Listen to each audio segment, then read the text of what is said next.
This is Bloomberg Surveillance with Tom Keene and Paul Sweeney. Apple's still minting more money than God, right? Geopolitics front and center for global Wall Street. With Lisa Mateo on markets. Stocks are coming off another record high. And Michael Barr with news. U.S. Secretary of State discussed the conflict in Gaza. The best in economics, finance, investment, and international relations. This is Bloomberg Surveillance on Bloomberg Radio. Good morning, everyone. Tom Keene, Paul Sweeney, Michael Barr, Lisa Mateo. Barr out, Mateo out. Is Sweeney in? Well, yes. I'm in. Where am I going to be? Where are we going to be? Where else am I gonna be? A lot Right here. going on. A very political day in Washington. The president meets the president-elect. Yep. 11 a.m., I believe Okay. it is. We'll have to see. A lot going on there. We'll have Richard Haas with us here. Coming up in this hour, an extended conversation with Ambassador Haas, of course, President Emeritus, Council on Foreign Relations, and lots more. Highlight Michael McKee in conversation with the engineer from Minnesota, Neil Kashkari. Yep. We'll do that here at some point this morning as well. We say good morning to you. CPI, does CPI matter today? I think it does. I think it does. I mean, 'cause we're talking about inflation here. I mean, that's obviously was a huge issue in the election just last week, Tom. So on voters' minds, inflation's a big deal. So we'll get a read today, and I guess the ex-food and energy, Tom, on an annualized basis, looking at 3.3%. Greg Valliere with a very sharp note this morning and does emphasize inflation matters. The future's a negative 16. Let's get right to it from the Interactive Broker Studios, the Bloomberg Business Flash. John Tucker. All right, morning, guys. Futures point to a lower open right now. The stocks did give back some of the big gains yesterday. The Russell 2000 smaller companies falling a market-leading 1.8% yesterday. Even Tesla, that sank 6.1%, the first loss since Election Day. Jump in Treasury yields also adding pressure on the stock market. Core inflation probably rose 0.3% for a second month in October, while the headline number expected to hold at 0.2%. Get that, of course, at 8:30 Wall Street time. Most active this morning, the space launch company Rocket Lab USA up about 28% after providing a fourth quarter revenue forecast that beat estimates. And then you have 7 and I shares jumping. They own 7-Eleven after confirming it's considering a buyout proposal from the founding Ito family. BI's Mike McGlone writing this morning, President-elect Trump's next administration may be an ample catalyst for the Bloomberg Commodity Spot Index to exit its narrow cage to the downside. Dow futures right now down 133. The S&P futures down 14. NASDAQ futures down 56 points. The two-year yield unchanged right now at 434. I'm going to put this to you. Do you know what November 13th is, Paul? Yes, it's my brother's birthday. Really? Yes. It's also November 13th. Felix Unger was asked to remove himself from his place of residence. That request came from his... It's Felix Unger Day. Did you know that? There was such a thing. Does Tom even get it? Yeah. This is popular culture, Tom. But nobody in the control room gets it, though. Nobody in the control room gets it. I had a distressed childhood, unlike Amanda Agati. I wasn't allowed to watch TV. My father had a pair of pliers on top of the TV, took the knob off the channel changer, and said, if you use the pliers, you could kill yourself. This explains so much, Paul. It does, John. It just explains a huge amount. To save the show, to save the 7 o'clock hour, Amanda Agati joins us now with PNC. Amanda, the first line of your note, it is important. You have a Trump bump as a 6-week rally. Why 6 weeks? That's right. Well, good morning. It's always nice to start off my morning with you all. I mean, I think just getting clarity out of this crazy election cycle is enough for, the rally that we've seen so far. But we're in a little bit of a euphoric period, I think, because we ended up getting a much more binary outcome than what anyone was really pricing for. And so there is some recalibration that's happening here in the market. Not a lot's going to get done, though. But I think this hype around we're going to have things happen very quickly in the new year is enough to kind of keep this rally going. We're going to have to get right down to business in the new year, though. So that's where the rubber is going to meet the road. Has PNC Financial changed its asset allocation? No, we haven't really changed our asset allocation materially. We did have some exposure in portfolios to minimum volatility factor, so creating some insurance policy against a more volatile backdrop over the course of the year. And so we are walking that back. But that's just a small tactical kind of adjustment. In general, we're staying very much sort of down the middle as it relates to our asset allocation. Amanda, one of the aspects of the so-called Trump trade was a stronger U.S. dollar, and we've certainly seen that over the last week or two. What does a stronger dollar mean for your outlook and how you think about opportunities out there?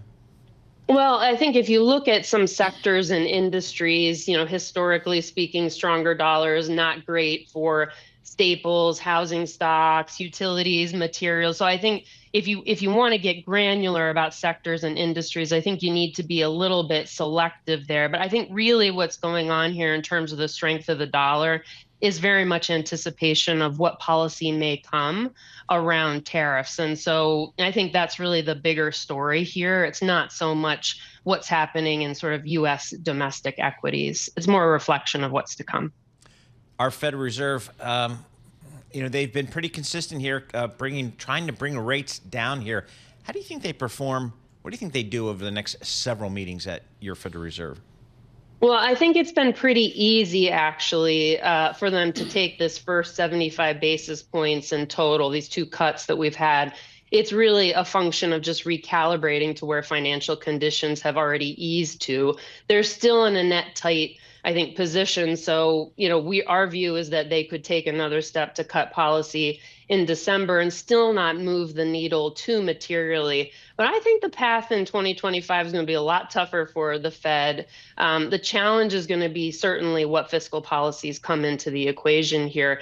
I'm not of a belief that we've really kind of won this inflationary battle. The services side of the equation is still running very hot. And so I think we need to be careful about a potential second wave. Where the levels we're at, let's review them, folks. On the close, we plunged yesterday, cratered out to a VIX 15.17, 43,900 in the Dow, 59 rounded up, 6,000 SPX, 21,000 NASDAQ 100. Come on, Amanda, these were not in your textbook. Amanda, they weren't even in my textbook. How do you acquire new shares at these levels? And as Sam Rowe says, at these all-time highs? It's really tough. I mean, we continue to believe this market is effectively priced to perfection without a care in the world. And that seems a little bit delusional, although I recognize that the backdrop is coming in and continues to come in much stronger than expected. We're still focused on quality exposures. We think quality really hasn't participated to the same degree that the overall headline indices have. So there are pockets of opportunity, but thankfully we have been fully invested the last couple of years. And so I don't think we in particular have excess cash sitting on the sidelines, but we are getting a lot of questions from our investors about how to start moving cash into portfolios. It's not so much on the equity side, it's much more on the fixed income side. What do we do in a falling rate environment? So that's really been the topic du jour. So can you buy shares this morning? I mean, somebody's got a pot of money, cash we call it. Can you acquire shares?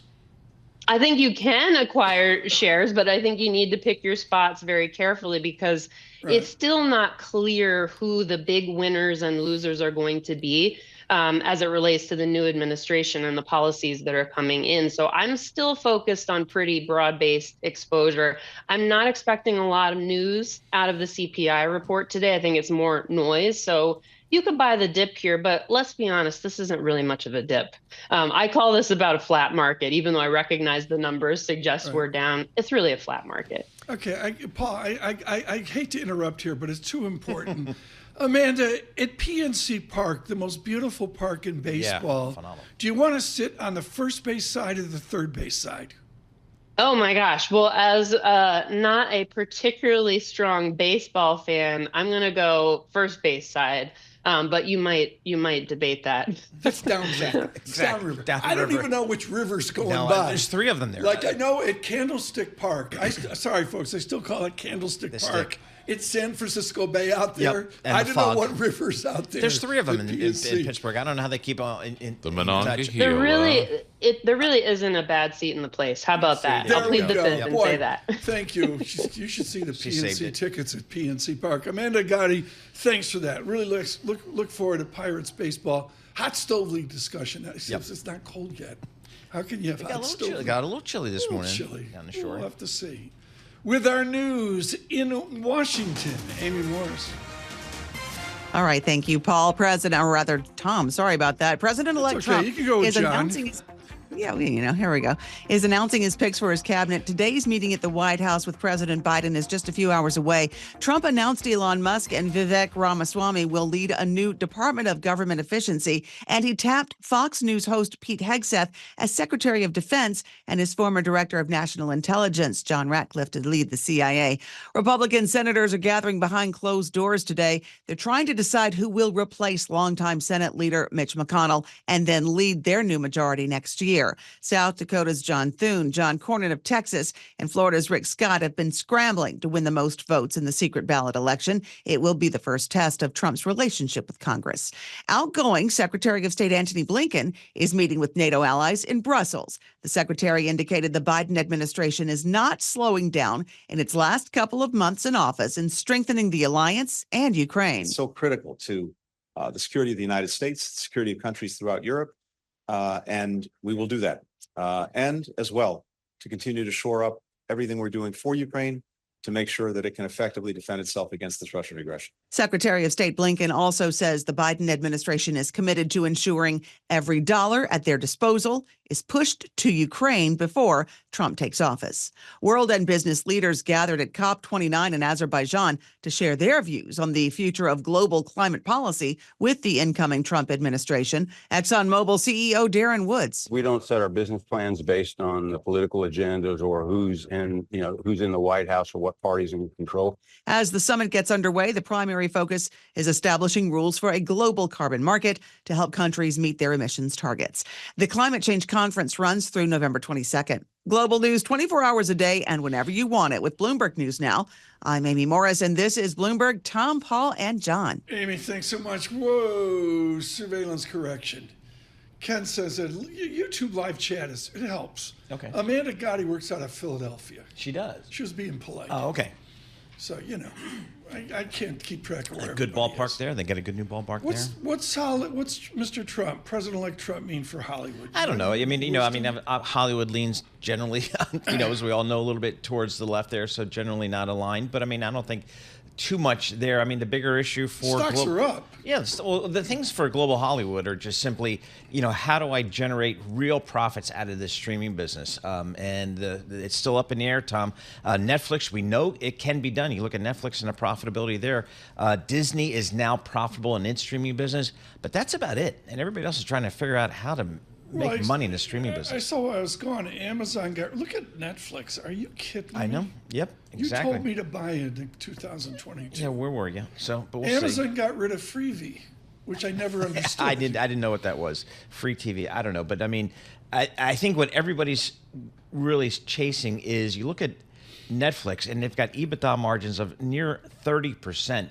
That's the like holy big grail. tech. That's the holy grail for the streaming business, and that's kind of where Disney used to be in their entertainment business, and they need to get there again. So that's kind of where everybody is in the world of Hollywood here. How do I make money? Entertaining newsletter. When you get it, you say, damn, I got to read this. Lucas Shaw. Yep. Screen Time. Can't say enough about it. Sign up for that at Bloomberg. Bloomberg.com. Lucas Shaw, Screen Time, very, very valuable. We're out on YouTube. Subscribe to Bloomberg Podcasts. Can't say enough about that. Good morning on your commute across America. This is Bloomberg.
Markets, headlines, and breaking news 24 hours a day on Bloomberg Radio, Bloomberg Television, and the Bloomberg Business app. This is a Bloomberg Business Flash.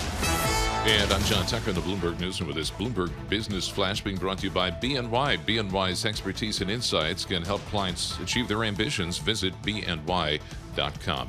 We do have inflation data, 8:30 Wall Street time. This actually could reinforce the view that inflation is going to remain sticky. The overall CPI seen increasing by 0.2% for a fourth month. Ahead of that, we have stock futures. They are lower right now. Treasury yields, little changed after rising about 10 basis points yesterday. And Bitcoin, that is falling this morning after that eye-watering rally took it to almost 90,000 per token. With Trump's cabinet appointees widely expected to implement inflationary policies on everything from immigration, trade, and the economy. Traders pricing in fewer interest rate cuts now by the Federal Reserve next year.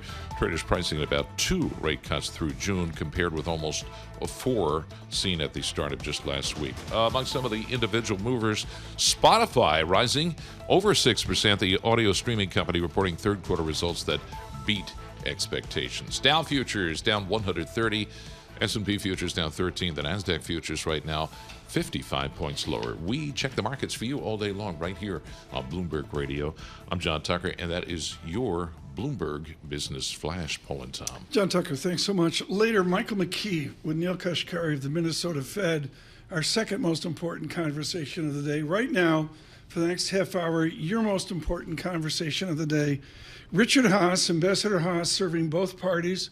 Ambassador Haas, of course, always and forever associated with his Council on Foreign Relations and writing in Foreign Affairs magazine. He holds court with Morning Joe on an often basis. Ratner's charts on Morning Joe have been great. They've been like a font of wisdom. He works at it.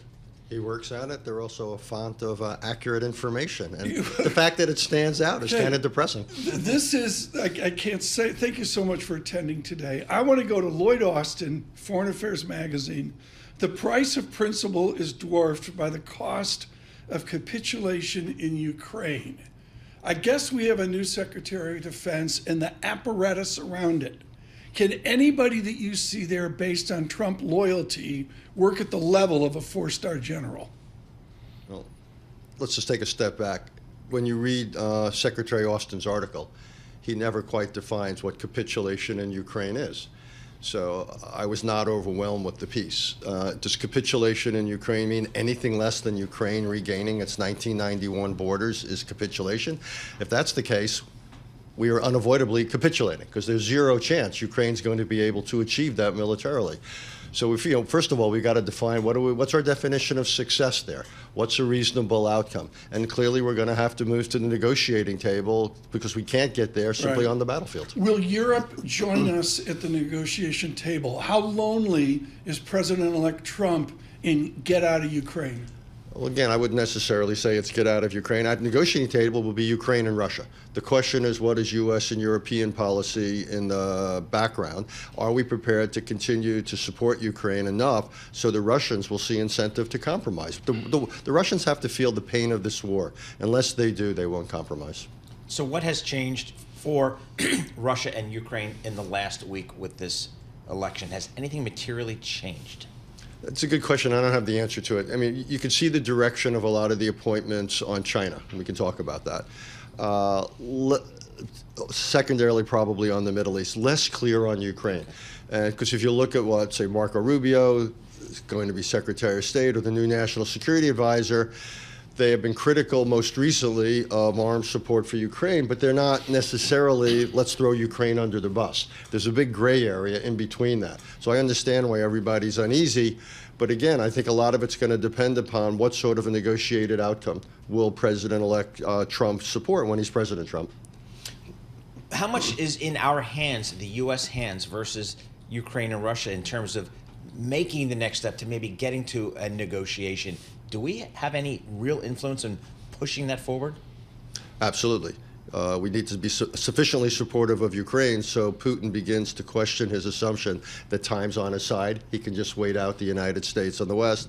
On the other hand, we have to be sufficiently conditional in our support for Ukraine so Mr. Zelensky gets more prepared to compromise. So actually, we play a critical role, not so much at the table, but in setting the context for the table. All these people that he's selecting now, I'm going to say based just a generalization, 100% have been on the outside.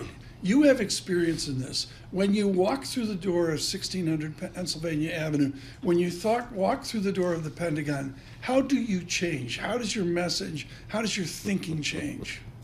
It reminds me a little bit of Mario Cuomo's comment that you campaign in poetry and you govern in prose. When you walk inside the doors, you start governing in prose at a level of detail, at a level of implementation. When you work on the Hill, you can propose this or that resolution or legislation, it passes, and then you're on to the next piece of legislation. Right. The big difference in the executive branch is you own it. You know, when I used to teach at the Kennedy School, we used to say, Tom, that 90% of life is implementation. 90% of life in the executive branch is implementation. None of these people, for the most part, have experience with implementing policy. Speak to people that voted for President-elect Trump but are really not a fan of President-elect Trump. It was a negative vote versus the Democrats.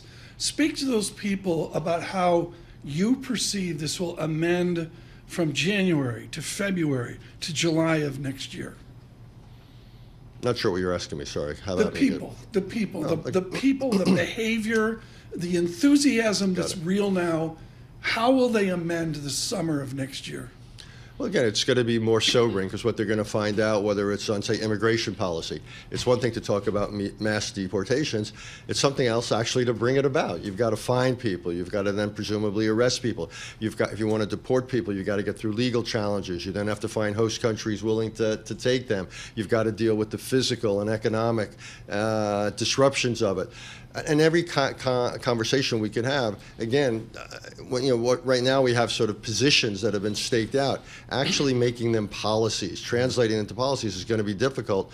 And then also in other areas, like, for example, you've talked a lot here about tariffs and the like. There's going to be consequences to those. And one can't just be, quote unquote, pro-tariff. One's going to have to say, well, what about the inflationary effects of that and so forth? So in every one of these areas, we're going to have to deal with the knock-on effects of these articulated stances.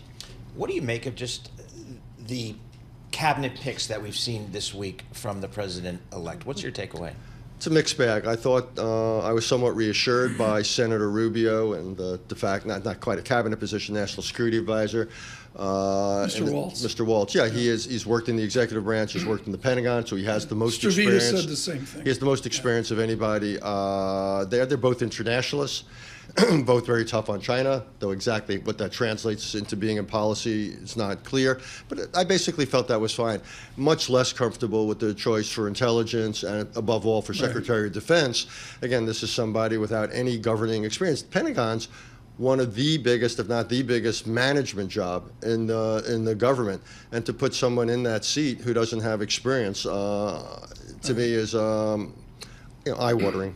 We're going to come back with Richard Haas. I have to ask the journalist a question. Would you serve within this new administration? The odds of me being asked, Tom, are about equal to your being asked. Thank you.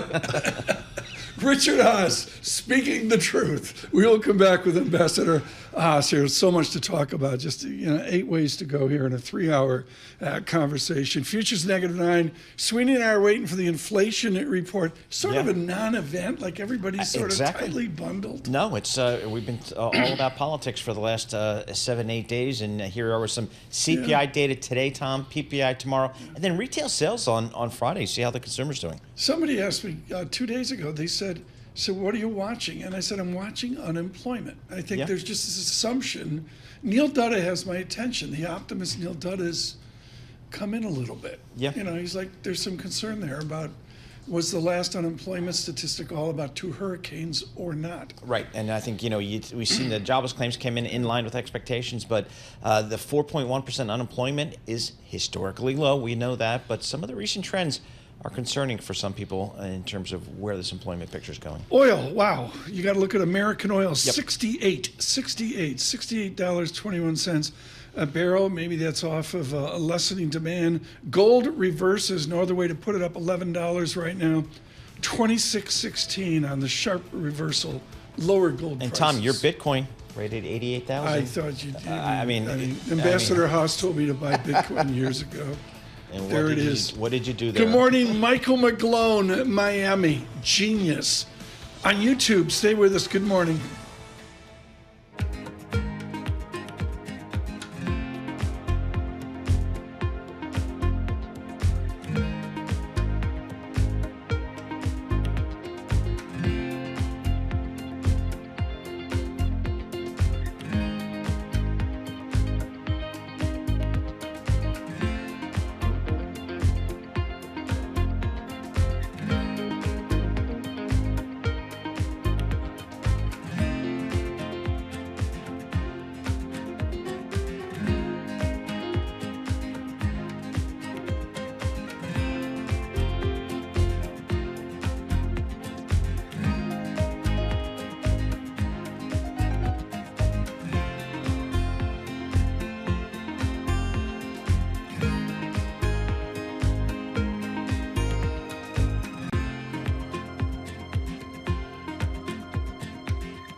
Markets, headlines, and breaking news 24 hours a day on Bloomberg Radio, Bloomberg Television, and the Bloomberg Business app. This is a Bloomberg Business Flash.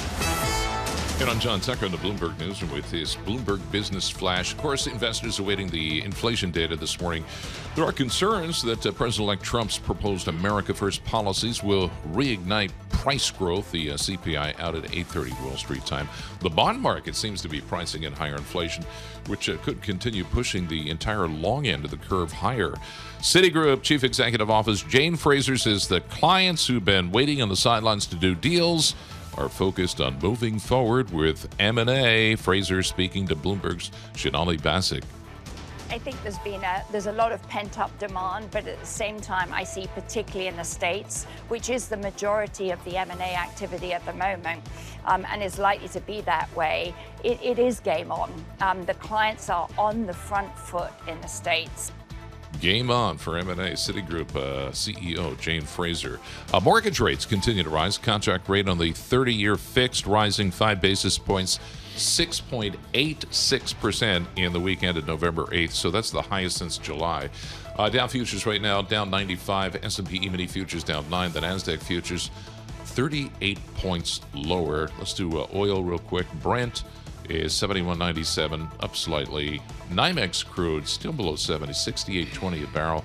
That is up just about 7 cents this morning. We check the markets for you all day long right here on Bloomberg Radio. I'm John Tucker, and that is your Bloomberg Business Flash. Paul and Tom. John Tucker, thank you so much. Here's response on YouTube for our conversation with Ambassador Richard Haas. So identified with the Council on Foreign Relations, he has a new shingle out at Centerview Partners. What are you doing for Centerview Partners? Spending a lot of time talking to CEOs about the world and how it affects their business plans, supply chains, markets, you name it, and also trying to increase our international business. So I've been traveling around the world doing what I can there. One thing I've learned doing this new project, Richard, is the international nature. Paulo, good morning in Santiago, Chile. Chile offers expats and people leaving America a vibrant and diverse experience. You can benefit from the country's thriving job market, affordable cost of living, and rich cultural heritage. Nice. Richard Haas on the people out there that want to leave America now. What do you say to them? I'm not big on leaving America. This country is still the greatest experiment on earth. And if you have problems or difficulties, then stay in the system and work. work against things you don't want to see, work in favor of those things you want to see. There's so many ways to make a difference, Tom, in government, in the private sector, in civil society. I just don't understand this argument for leaving. And what people in the punditry, I see this, they think we're 4 years out to 28. We have a congressional election where Congress people start running in 1 year for the election at 26, which is basically tomorrow. You got that. We've also got a mayoral election in this city in New York in exactly a year. Got to think about that. We also have the 250th anniversary of this country coming up. That could be a collective teach-in about the value of being a citizen in this American democracy of ours. Richard, talk to us about the challenges of China here for this new Trump administration. Where do you think the U.S. is going as it relates to China these days?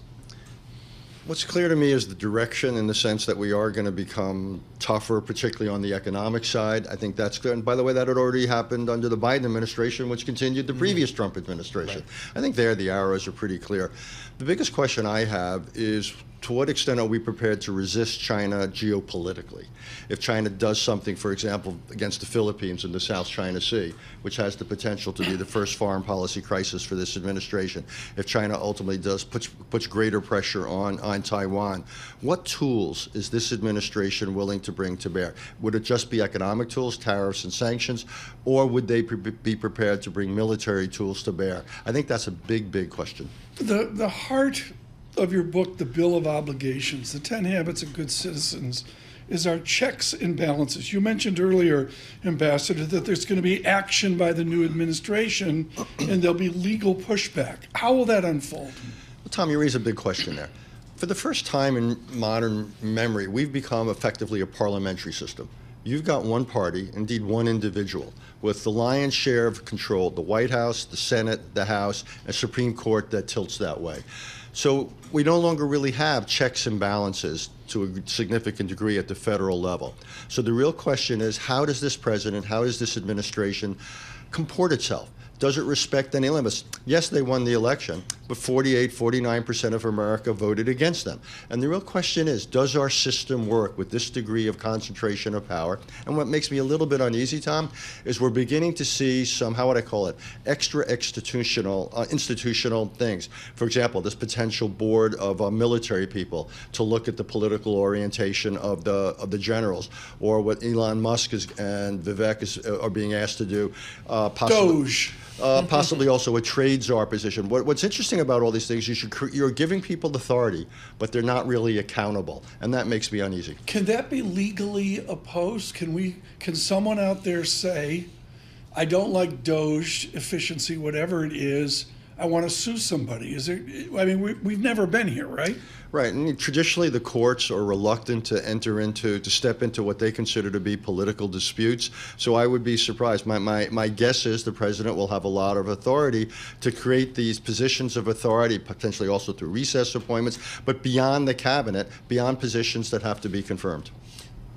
Elon Musk, you mentioned Elon Musk. I think a lot of our listeners and our viewers are wondering, what role is he going to really play in this government, do you think?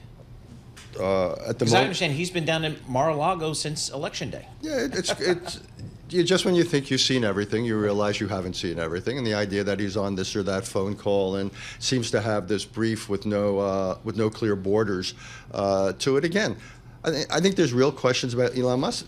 Yes, he's genius. What he did, what he's done with space launch, with Starlink and the rest is fantastic. But I get nervous when I see this degree of power in the hands of an individual who's essentially beyond accountability. He's got his own political agenda. We've seen it on X during the campaign. He's got his own foreign policy agenda. So he's clearly going to have a role. Presidents are allowed to have kitchen cabinets. Right. That's happened since time immemorial. But usually it's limited. And the question is here, how operational does he get? I think that's just a question mark out there. The heart of your work, I think of Ambassador Hormats as well, is we need to be strong and structured and responsible at home before we look to a proactive foreign policy. In this election, I would suggest crime was front and center off of immigration, migration. Mm-hmm. It wasn't Nixon 68 or Nixon 72, but how do we deal domestically with clearly a nation's worry about crime? Well, I mean, first of all, you're right. I think the border had tremendous impact along with inflation and so forth. The first thing I'd say, Tom, is not to have less foreign policy. Our problems at home are real, but they're not caused about what we're doing or spending in the world. As a percentage of GDP, all of our defense is still only roughly half what we did during the Cold War. Look, on crime, there's no one thing, but I would basically say, it's where the Democrats got it so wrong with defund the police. We ought to fund the police. We ought to train the police. We ought to expand the police and make them more professional. And yes, they've got to be accountable, but we need more police, so we need better police. This just across, a headline in the Bloomberg. The U.S. ambassador to Kenya, Meg Whitman, says she tenders her regulation. What will become of our... Her resignation. Right. Tenders her resignation as ambassador to Kenya. What will become of a conventional State Department? Well, again, Marco Rubio is not a revolutionary. On the other hand, he inherits a much weakened State Department. The best and the brightest no longer are joining the Foreign Service. State Department has lost enormous influence to the National Security Council, which has grown topsy-turvy over the last few administrations. So Marco Rubio is one of his big challenges, in addition to the world, in addition to wars in the Middle East and war in Europe and the challenge of China. Marco Rubio is going to look inside this building and he's going to say, oh my God, I do not have the horses I need. And that's going to be a real problem for us. It's going to hold them back. Migration, in reality, what should be the policy here for migration in this country? We want to have, I think, a large amount of legal immigration. It's been the great strength of America, over 1 million people a year. We ought to look, though, at the criteria. I think there's too much family unification, not enough getting the people in who bring the most talent and skills. I want well over 1 million people a year. Helps the economy, helps us demographically.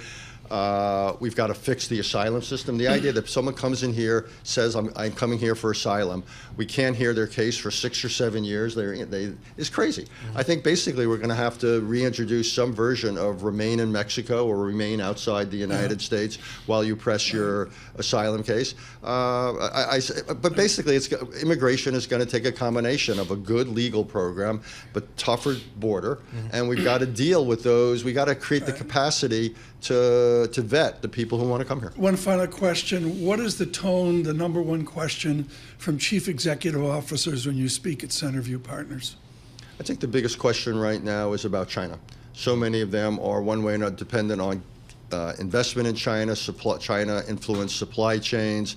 What, particularly those in the technology space, Tom, they want to know is what is the political environment they're going to be operating in, whether it's regulation, tariffs, sanctions. Also very concerned about what about geopolitics and how might that affect the U.S.-China relationship. But I think for a lot of Americans, that's issue number one. I would say for a lot, issue number two might be Mexico. And that's where working out a relationship with the new leadership of Mexico, can we figure out something where we can manage our border in a way that doesn't cause a massive trade crisis at the same time with Mexico? You can't say enough about the Bill of Obligations, the 10 Habits of Good Citizens, many other efforts, including The World, which was my book of the summer, I believe, years ago. Richard Haas, thank you so much. With Centerview Partners and, of course, the former president, he's very emeritus. President Emeritus. Absolutely. Council on No problem. Foreign Relations. Tom, one day you'll step down from the show and you too will be emeritus. John says I'm emeritus every day. Thank you, John. Thank you for that as well. Richard Haas, thank you so much. To Washington with our news in Washington. Here's Amy Morris. Thank you, Tom. President-elect Donald Trump is building out his national security team, announcing he's nominating Fox News host and Army veteran Pete Hegseth to serve as his defense secretary, and former director of national intelligence John Ratcliffe to lead the CIA. He's nominated South Dakota Governor Kristi Noem to run the Department of Homeland Security and named Bill McKinley his cabinet secretary in his first administration as his White House counsel.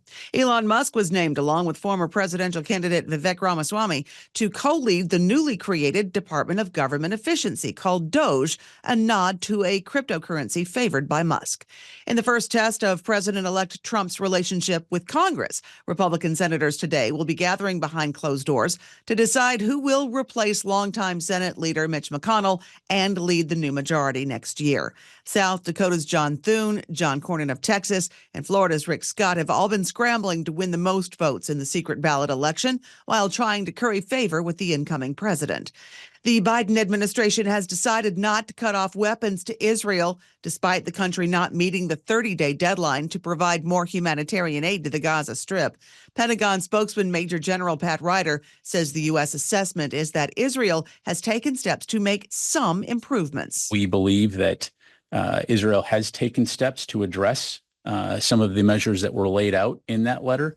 But as Secretary Austin and others have said, we also believe that more needs to be done. So we're going to continue to have those conversations with our Israeli partners. Pentagon spokesman Major General Pat Ryder. Aid groups including Oxfam and Save the Children dispute the findings of improved aid. They say Israel failed to address the specific criteria laid out in that letter from Secretary of State Antony Blinken and Defense Secretary Lloyd Austin. Global news 24 hours a day and whenever you want it with Bloomberg News Now. I'm Amy Morris, and this is Bloomberg. Tom, Paul, and John. Amy Morris, thank you so much. Greatly appreciated. Paul, what'd you take away from that conversation with Richard Haas? I mean, I think, he's certainly watching with careful eyes some of these appointments that we're seeing, Tom, out of President-elect Trump as he starts to fill out his cabinet. Some seem a little bit more reasonable than some others, but we'll see how it plays out. And there's certainly just a tremendous amount of challenges for this new administration, both domestically and internationally, to deal with, for sure. I was having a beverage of my choice, and, you pick up the phone and call somebody while you're having a beverage. So there's AMH, you call Anne-Marie Horton, and we're talking about the importance today of the Senate Majority Leader vote. Right. It's a secret vote. Big deal. Yeah, she briefed deal. me on it. Yep. She tried to make me briefed you smart. good. Oh, nice. Yeah. I don't get any briefs. Big vote today. From New York, Bloomberg surveillance.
Markets, headlines, and breaking news 24 hours a day on Bloomberg Radio, Bloomberg Television, and the Bloomberg Business app. This is a Bloomberg Business Flash. And I'm John Tucker in the Bloomberg Newsroom with this Bloomberg Business Flash. Stock futures posting right now some modest declines. Traders adding inflation hedges, also pricing in fewer interest rate cuts next year amid the threat that the Trump pro-growth agenda could unleash price pressures. Today's data, CPI expected to show the overall consumer price index rising by 0.2% for a fourth month. We'll get that in about 45 minutes. Among some of the individual movers this morning, most active in the pre-market, Rocket Lab. Right now, it is up 24%. After its fourth quarter revenue forecast was fueled by more scheduled Electron rocket launches.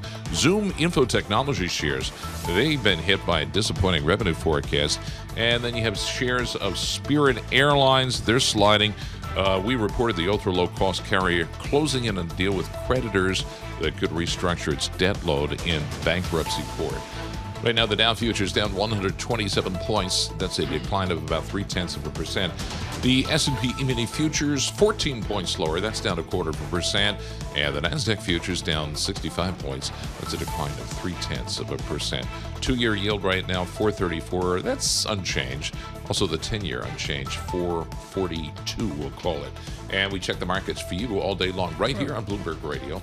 I'm John Tucker, and that's your Bloomberg Business Flash. Paul and Tom. John Tucker, thank you for that great data check. I just looked here at the 10-year real yield. I've been away. I've been out of it. I've been, distant, on a desert island. 2.06% on the 10-year real yield. Yep. That's a lift. That's a lift. And the mortgages, the housing market. Forget about it. 6.81% on your 30-year. Like complete stop, right? Yep, absolutely. So we need to get a 5 handle, I think, for folks to kind of come back into the marketplace. Bloomberg surveillance this morning. We're brought to you by IBKR. With the Interactive Brokers Forecast Trader, you can trade your views on key economic and climate indicators. Visit ibkr.com/forecast.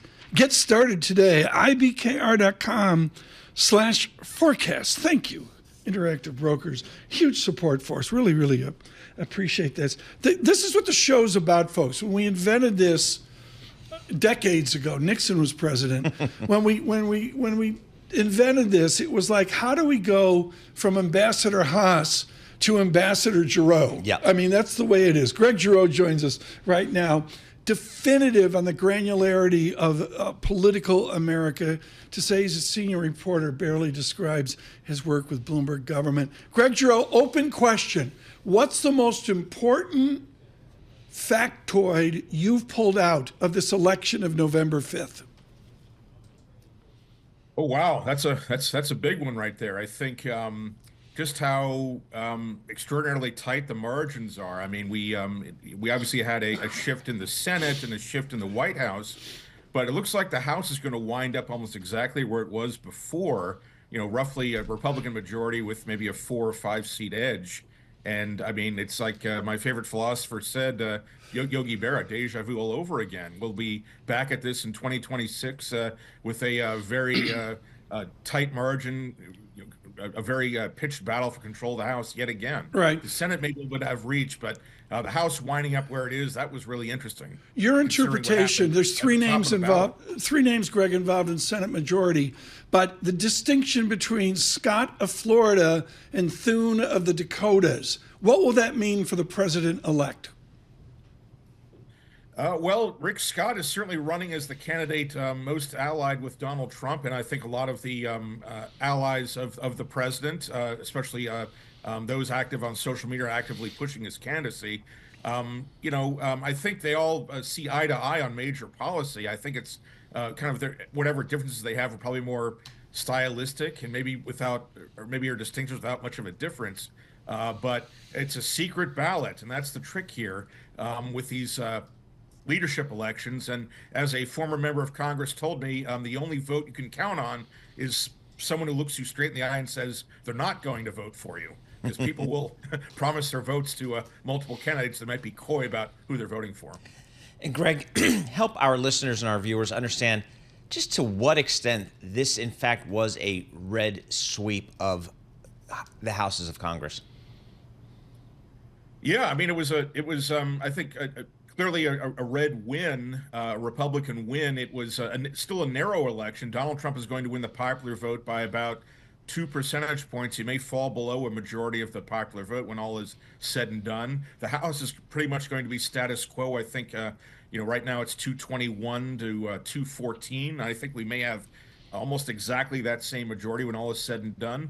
The Senate's a little bit different. The map in the Senate was very favorable to Republicans, and so it was not shocking that they picked up 4 Senate seats, and that's going to give them a very nice cushion going into the 2026 Senate election when the map is less favorable for Republicans. So a clear Republican win, but a narrow one, and in a lot of close races at the top of the ballot. Sometimes the tightest races can all break one way, and we saw that here, especially in the presidential election and in the Senate and in some of the House races. Greg, help me here with the charts, the maps people like you make with red arrows and blue arrows and that. I was thunderstruck by the Republican tone up the Hudson River and out to Long Island. Is it a Long Island back to the days of Al D'Amato? Yeah, I mean, Long Island, D'Amato, we're talking about the old-time Republican strongholds of Nassau County when Republicans dominated office there. It seemed like we did have a kind of a reversion, in a sense, to Republican dominance in some of these areas of New York that used to be very Republican and had been drifting Democratic. It really is telling just where Donald Trump made his gains. I mean, we're talking about areas like Grace Meng's district in Queens, for example. I mean, kind of first-generation Asian and Hispanic voters who voted Republican. New Jersey going from backing backing Joe Biden by 15, 16 points to only 5 points for Harris. Really striking where the Republicans made some of their biggest gains on last Tuesday. Greg, why does it take the United States of America so long to count votes? Isn't something terribly wrong with this? You're on this case. Yeah, exactly. Yeah, I mean, it really doesn't build much confidence in the system, does it? But we have a very decentralized system of counting ballots, and it really depends on the state.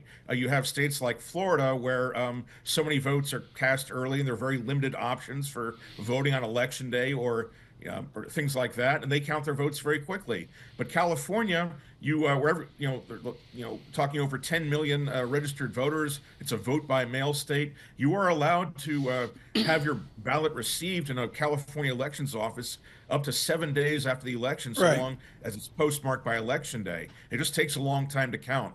Some of those Western states that vote by mail, they have a very, very drawn out process for counting ballots. Greg, completely unfair question. What should or will the Democratic Party do in the coming weeks? Well, they're going to kind of transition to being the opposition party. I mean, they don't have really much of a say in the House, where the majority party can kind of roll you over every time. But given the small Republican majority in the House, there's going to be a lot of pressure on the Republicans, I think, to kind of forge party unity with, especially now that they have the presidency and the Senate. But still you have to kind of watch for those fissures and if Democrats can exploit them. In the Senate, the Democrats still have 47 seats. It's they still have filibuster power, but they can't stop like nominations and maybe some tax law changes that can get through with 51 votes. And then I guess finally the Democrats are probably going to have a long kind of soul-searching conversation, which is what happens after you lose a big election like this, and determine, look under the hood at the data, what went wrong, and what do you need to do to change your messaging and your tone. Greg Euro, thank you so much. Greatly appreciate it. With Bloomberg, just king of the granularity out there. If there's some key county in Missouri, he knows it. He knows it. Exactly. I don't know. I look at it, I digest it, but I just, did like your Greg. Vespa dealer, did they shift to the doing big red just fine. wall? They're doing just fine. Yeah, the Vespa dealer in Monmouth County, New Jersey. What do you do with an election like this? Whatever your belief, red or blue or in betweeny, we listen to heart.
This is Bloomberg Surveillance with Tom Keene and Paul Sweeney. Are these stocks under-owned by institutional Wall Street? A lot of these companies talking about generative AI. With Lisa Mateo on markets. Investors just worried about the ongoing sales slump in China. And Michael Barr with news. A ship traveling through the southern Red Sea has been attacked. The best in economics, finance, investment, and international relations. This is Bloomberg Surveillance on Bloomberg Radio.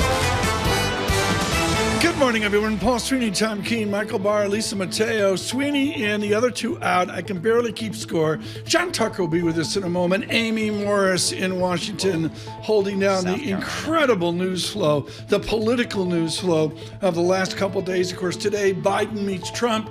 Today, a Senate Majority Leader vote, which is the thing I'm watching closest. We shall see. Bloomberg Surveillance this morning on YouTube and across the nation on your commute. We're brought to you by Cone Resnick Advisory Assurance Tax.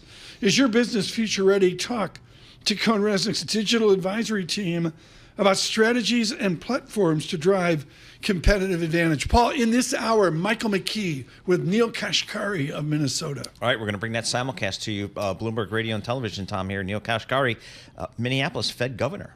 Solid there. Yeah, we'll have to see. Futures negative 12.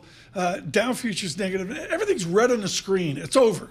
The Trump bump is over. I'm kidding. Well, we'll see. I'm kidding, folks. Exactly. The VIX 15.22. With the Bloomberg Business Flash, let us attend John Tucker. All right, stock futures modestly lower ahead of the latest inflation print. CPI 30 minutes. The overall consumer price index probably increased 0.2% for a fourth month. Surge in Bitcoin. Right now, that paused. Traders assessing the remaining market impact of President-elect Trump's support for crypto. Among some of the individual movers, Cava Group, ticker symbol CAVA, jumping after the Mediterranean restaurant chain increased its annual projections for comp sales. Rivian rising right now about 8%. Volkswagen raising the investment plans, the electric vehicle maker, by $800 million. Groupon, that is tumbling after the shopping deals website cut its adjusted EBITDA guidance for the full year. And a recall. General Motors recalling almost 462,000 pickup trucks in those big SUVs with diesel engines because the rear wheels can lock up. Never good. Dow futures down 89, S&P futures down 12, the NASDAQ futures down 61. Did you see this? One of the most read on the Bloomberg today. The total market value of all Rolex Submariner watches ever made is now around $50 billion. What? This is based on an analysis of the first ever release of production data by the Swiss watchmaker. A lot of this has to do with the secondary market for Rolexes. It's just like booming. People love them. Why is that?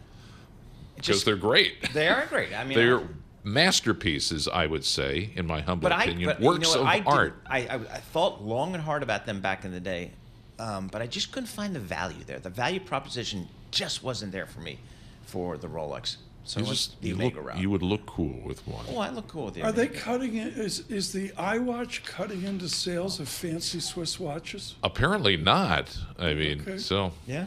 Steve Sosnick's going, why am I here? Exactly. Joining us now from Interactive. He is wearing a watch. He is wearing a watch. He knows what time it is, and the interview's clock's ticking. Chief Strategist, Interactive Broker, Steven Sosnick, joins us. I love your note. You're all Ed Yardeni. Let's define the proposition. What's a bond vigilante? The bond vigilantes are the people who believe that the Fed's job is to take away the punch bowl just as the party gets good. And they're concerned right now, and I think rightly so, that some of the policies that are being proposed could have real negative ramifications for debt and the deficits. And at some point, somebody's got to pay for all that. And that's really the concern, that all this proposed, many of the proposed policies, when you add them all up, could make it much harder for people to buy bonds. But the reality is, I mean, I've been in this business since 1986, and it's been a concern, the debt, the deficits. No one cares. I've heard this. It's funny because I've had the same thing for years, and I was out with some friends a couple who were bond portfolio managers recently, and they were basically, oh, but what about the debt? I'm like, how long have you guys been saying this? But considering that we had the little run up to 5% earlier this year, and considering the bond market reaction post-election, I'm not going to be one of the guys who says, oh, that's it. We're going, the bond market's going to hell. But I do think there'll be a little bit of a headwind coming out of bonds, and if there's enough of a headwind coming out of bonds, it feeds back into stocks. So what do you think our Federal Reserve does here? I mean, a lot of folks feel like they should be just sitting on the sidelines here, but they're being pretty consistent, I guess, in terms of they're following through on the rate cuts. I actually think I don't really see the point of the rate cuts at this point. Okay. I think, it's, as a Jet fan, it's like spiking the ball before you've crossed the into the end zone. Because, right now, it depends what the CPI number will be, but we're talking about core consistently coming in at 0.3 on a monthly basis. Annualize that's not 2, that's 3 something. Is there any discussion you've had where people have complained about a lack of liquidity? Stock market not showing it, Bitcoin certainly not. Credit spreads are certainly as tight as can be. There's not really the need. The Fed is telling us that policy is restricted, and the market is telling us it's not. Within your strategy, at the margin, can you acquire equity shares today? You can, but you have to be very selective. I think it's tough being a value investor in a momentum-driven world. Is it tough being a growth investor in a momentum world? It's easy to chase growth. It's not necessarily easy to invest in growth. And I think there is a distinction, but I think right now that distinction is kind of being wiped out because basically what you see in terms of growth stocks is if there's a dip, buy it, and if there's a rally, chase it. The math here on the x-axis, if I have to justify my growthiness, I take my terminal value or my time horizon out farther. Is that what we're all doing, including clients of Interactive Broker? Are we all saying the new 3-year vision is 5 years? I think it's into the hereafter at some point because I don't think people. I will tell you, our clients tend to be much more trading oriented. So I'm not saying that they're value investors. That when I look at our most actives list, it's almost always something that's got some momentum, some sort of story, et cetera. But I do think at some point, the value investor, from a value investing point of view, it matters. John Tucker, this is important. The hereafter's jargon. Help me, John. What is the hereafter? When the show's over. For you, when the show is over. Maybe sooner. When the curtain drops. Steve, what are the Interactive Brokers doing in the fixed income market? Are they buying U.S. Treasuries 2 years at 4.34% and clipping the coupon, or are they taking some credit risk? Our customers in terms of fixed income are sort of all over the place in terms of, they're using it, but they use it almost as a tool rather than as an investment strategy for the most part of what we've seen. There's definitely people buying credit. I was talking to one of our traders yesterday, one of our people who facilitates a lot of order flow, I should say, and he was basically saying that, that you've got certain customers who just look for odd lots where they can find value. It's a pretty broad scheme. We tend to be a lot more stock and option focused than fixed income, whereas the fixed income sort of we offer it and we're proud of it, but we don't specialize. Our customers don't specialize in it. Do your customers care about valuation? Because you look at the S&P 500, you can make an argument that it's really expensive. If you take out the Mag 7, you could say, it's not so bad. How do you guys think about that? Yes, but when I look at our most active stocks, it's Nvidia, it's Tesla, it's DJT. It's a lot of momentum plays. There's always some weird Chinese micro cap that pops on the list because it's very active. That tends to occur. I assume at Wharton in your time there was not a seminar on Bitcoin. Steve Sosnick on BitDog. What do you think? It's valuable because it's valuable. It's the Rolex Submariner of investments. It's got value because people think it's valuable. I don't know that I've still yet to see a use case for it, which from a fundamental point of view, I have no idea what that means. But what that means for it, but it's one of these things. Anything in the markets is worth whatever people are willing to pay for it, and people are willing to pay for it, especially when you have a president-elect who's been touting it. That's what you learned, Tom, at the Salomon Brothers famed training program. Yes, that's what you learned. That something's worth what people will pay for it. That's basically it. Yeah, okay. I learned that at Salomon. What's a Submariner cost? Oh, here we are. 15,000, 12,000. Okay, 9,000. But they keep their value, and even more than keep their value. I think they go up in value, I think. Same could be said of Bitcoin, no? Yes, exactly. So there you go, Tom. I think you can. And people collect watches. They like 6, 8, 10. I mean, people go nuts. Yeah. They have the little battery thing that spins around. keeps them Okay. going. All right. Oh, that's right. I see what you're saying. Okay. This was great. Steve Sosnick, don't be a stranger. I will not. Thank you, Tom. Come back again. He is with Interactive Brokers. Futures at -12, churning to the tape. We got CPI here in 20 minutes. That's important. With our news in Washington, Amy Morris. All right. Thank you, Tom. President-elect Donald Trump is in Washington, D.C. today. He is set to meet with President Biden at the White House in just a few hours, around 11 this morning, so they can work out details of the transition. He'll also be on Capitol Hill to meet with House Speaker Mike Johnson and address House Republicans. Trump has named Elon Musk and former primary opponent Vivek Ramaswamy to lead a new Department of Government Efficiency. He says it will dramatically overhaul the federal government. He also picked an Army National Guard officer and Fox News personality Pete Hegseth to be his defense secretary. World and business leaders gathered at COP29 in Azerbaijan, sharing their views on the future of the global climate policy with an incoming Trump administration. World Bank President Ajay Banga. Watch his actions, watch his deeds, and work with him on explaining why these things are good for American business, for European businesses, and for everybody else. The Climate Change Conference runs through November 22nd.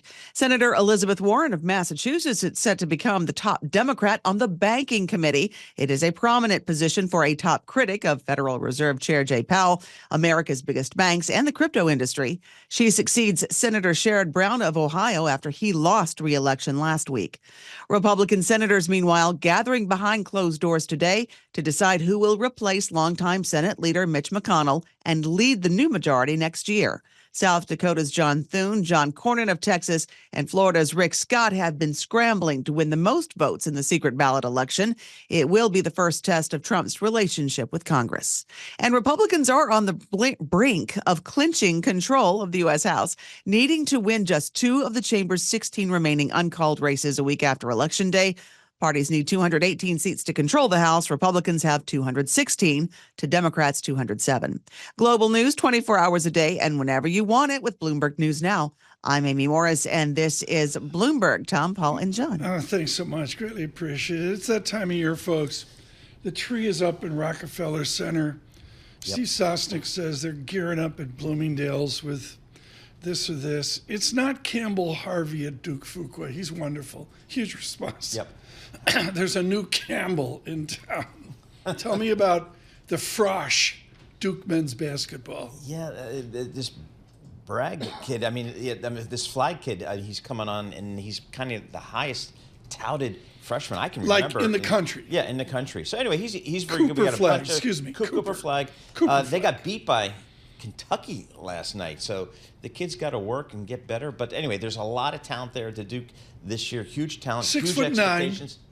Everybody's talking about this kid. He's out of Newport, Maine. Yep, exactly. And then he went to Florida to get serious. Monteverdi Academy, yep. And that's a big deal. Huge endorsement deals. You know, the name, image, and likeness, Tom, he's raking it in there. So he's making money yes. as a freshman, was yes. it 17 or something? Millions of dollars. So he's really? probably the most highly touted freshman in many years. He'll be 18 December 21. Exactly. He's a kid. And they all kind of showed it last night against Kentucky. So he like a folks pod at the end. It's all right. It's a learning experience. Yeah, but I mean, when you get these freshman-laden teams, it's all about March.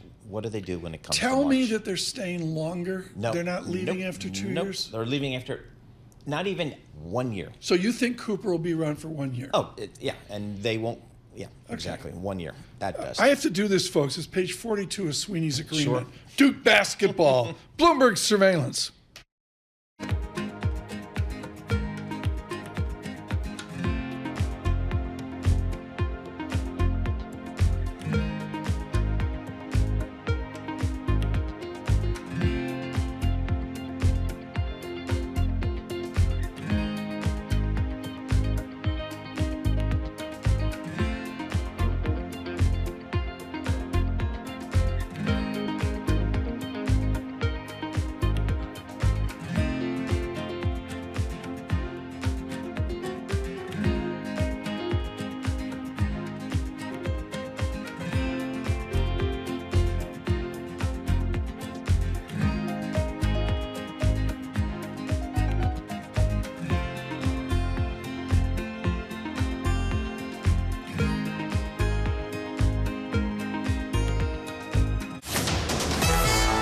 markets, headlines, and breaking news 24 hours a day on Bloomberg Radio, Bloomberg Television, and the Bloomberg Business app. This is a Bloomberg Business Flash. And I'm John Tucker in the Bloomberg Newsroom with this Bloomberg Business Flash. Right now, the futures indicate a lower open on Wall Street. All three major indexes are modestly lower. The Dow futures down 92, S&P E-mini futures down 11, the NASDAQ futures 58 points lower. Of course, investors are waiting that key inflation data. There are concerns President-elect Trump's proposed America First policies are going to reignite price growth. The Consumer Price Index out in about 14 minutes. An exclusive interview. Citigroup Chief Executive Officer Jane Fraser said that the people who've been waiting on the sidelines to do deals are now focused on moving forward with mergers and acquisitions. Fraser speaking with Bloomberg's Sonali Basak. I think there's a lot of pent-up demand, but at the same time, I see particularly in the States, which is the majority of the M&A activity at the moment, and is likely to be that way, it is game on. The clients are on the front foot in the States. Citigroup Chief Executive Officer Jane Fraser speaking exclusively with Bloomberg. 459 companies in the S&P 500 reported earnings so far this season. Of those, 75% have delivered positive earnings surprises. And for what it's worth, the options market betting on a bigger swing in the S&P 500 next week following NVIDIA's earnings than it is on today's inflation figures right now. The 2-year yield up 1 basis point, that's at 435. The 10-year unchanged, 442. And we check the markets for you all day long right here on Bloomberg Radio. I'm John Tucker, and that is your Bloomberg Business Flash. Paul and Tom. And John Tucker, thanks so much. Here's your schedule for the 8 o'clock hour. Michael McKee will speak with Neil Kashkari. I'm thinking 8:40. Cy, help me out here. 8:40, 8:45 on Kashkari of Minnesota. James Caron will join us from Morgan Stanley here in a bit. The whole summation into CPI. John Tucker with that data, and then we'll move forward. But right now, we're going to go to the deepest system.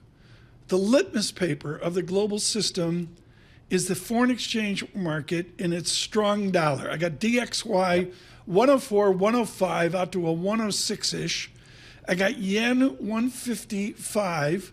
Far more importantly, euro weaker 106, and even sterling gives it back 127. No one better than Jane Foley, Rabobank, to brief us here. Jane, I got a weekly chart of renminbi up, the yuan, front and center for everybody within the president-elect's administration. I got strong yuan into 2022, and then a trading zone, and we've spiked up. What are the ramifications for America if we get weaker renminbi through 7.35?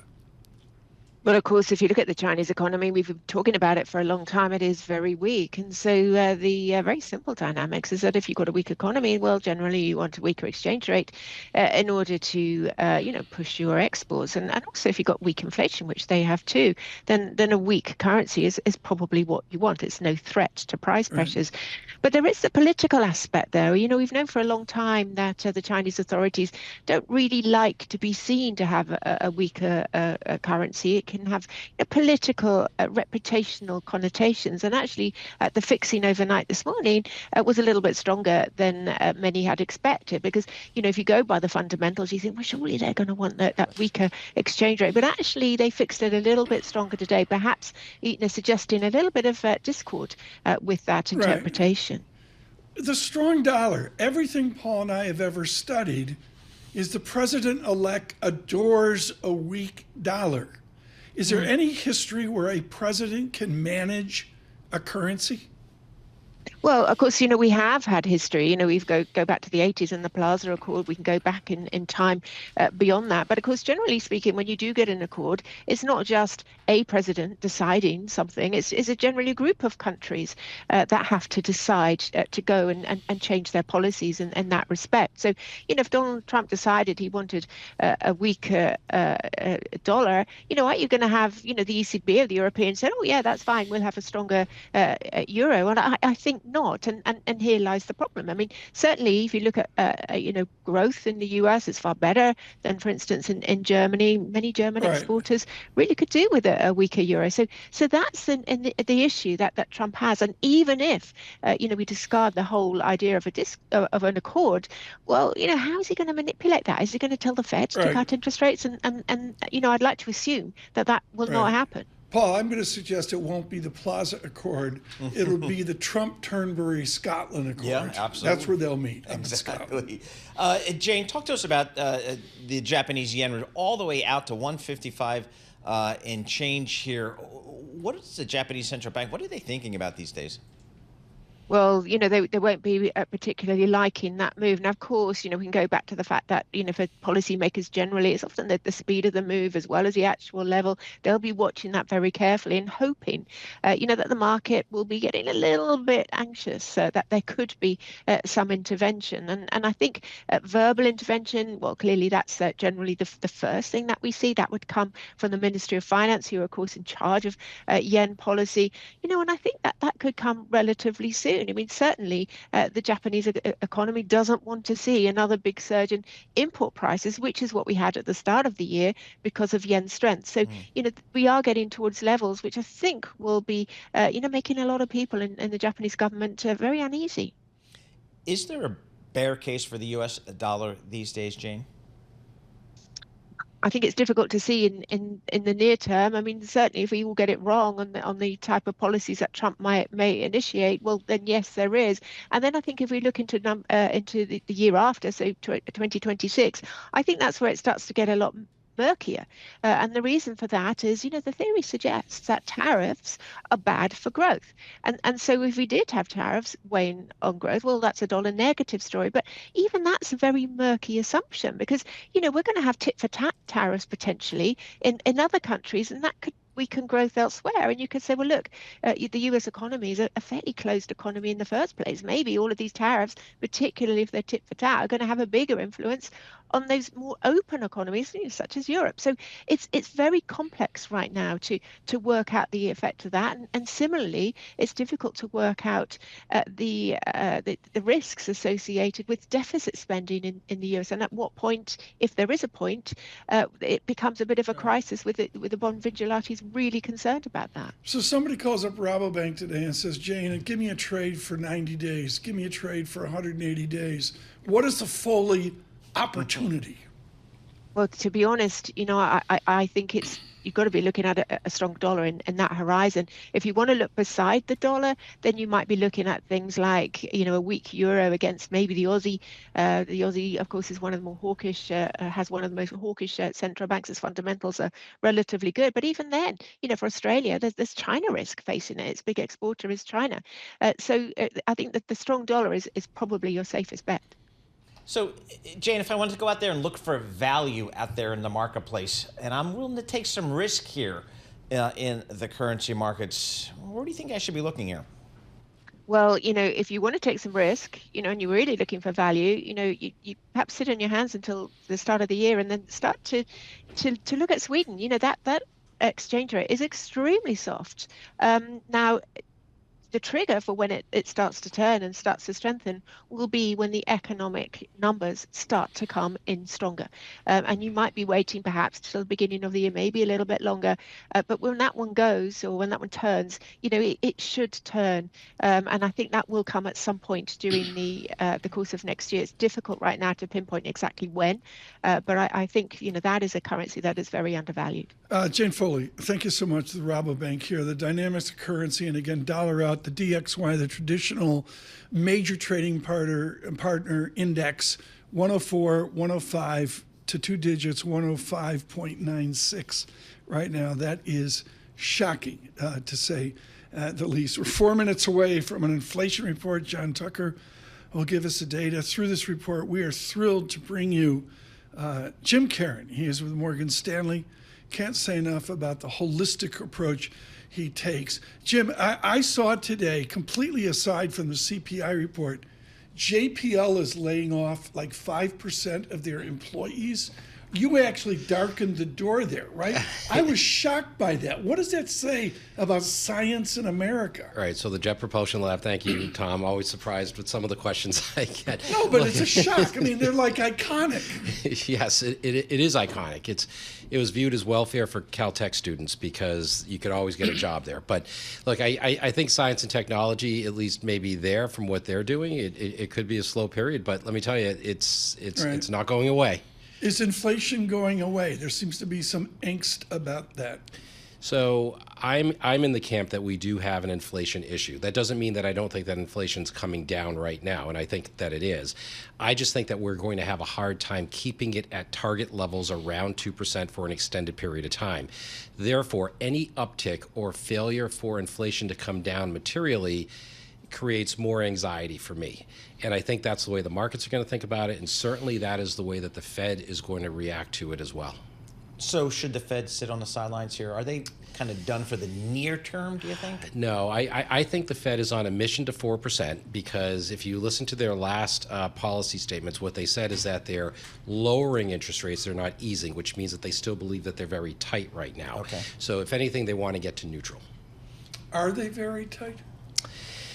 So our last guest said no. Yeah, so I was going to say, like on financial conditions, if you look at credit spreads, if you look at what's going on in equity markets and what have you, it wouldn't seem like they are very tight. But based on their own models, where you think of the neutral rate, what they're worried about is if you get a slowdown in the economy, you could get what's called reflexivity, which is a sudden rise in the unemployment rate.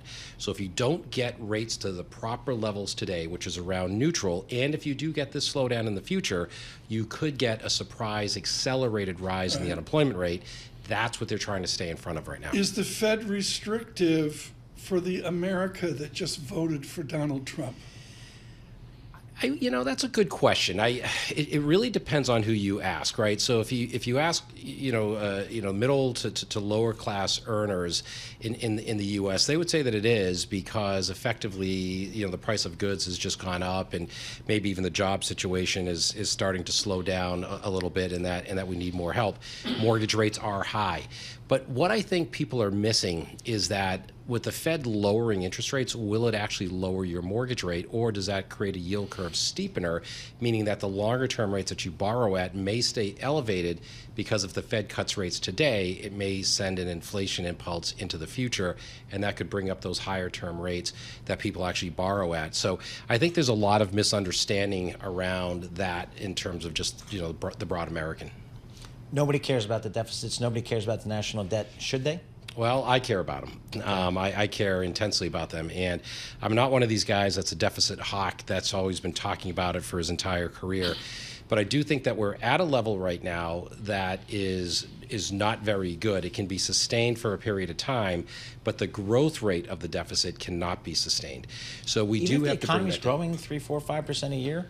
Well, I mean, in nominal terms, as long as nominal GDP is higher than the deficit itself, then we can actually sustain it. And that's where we are today.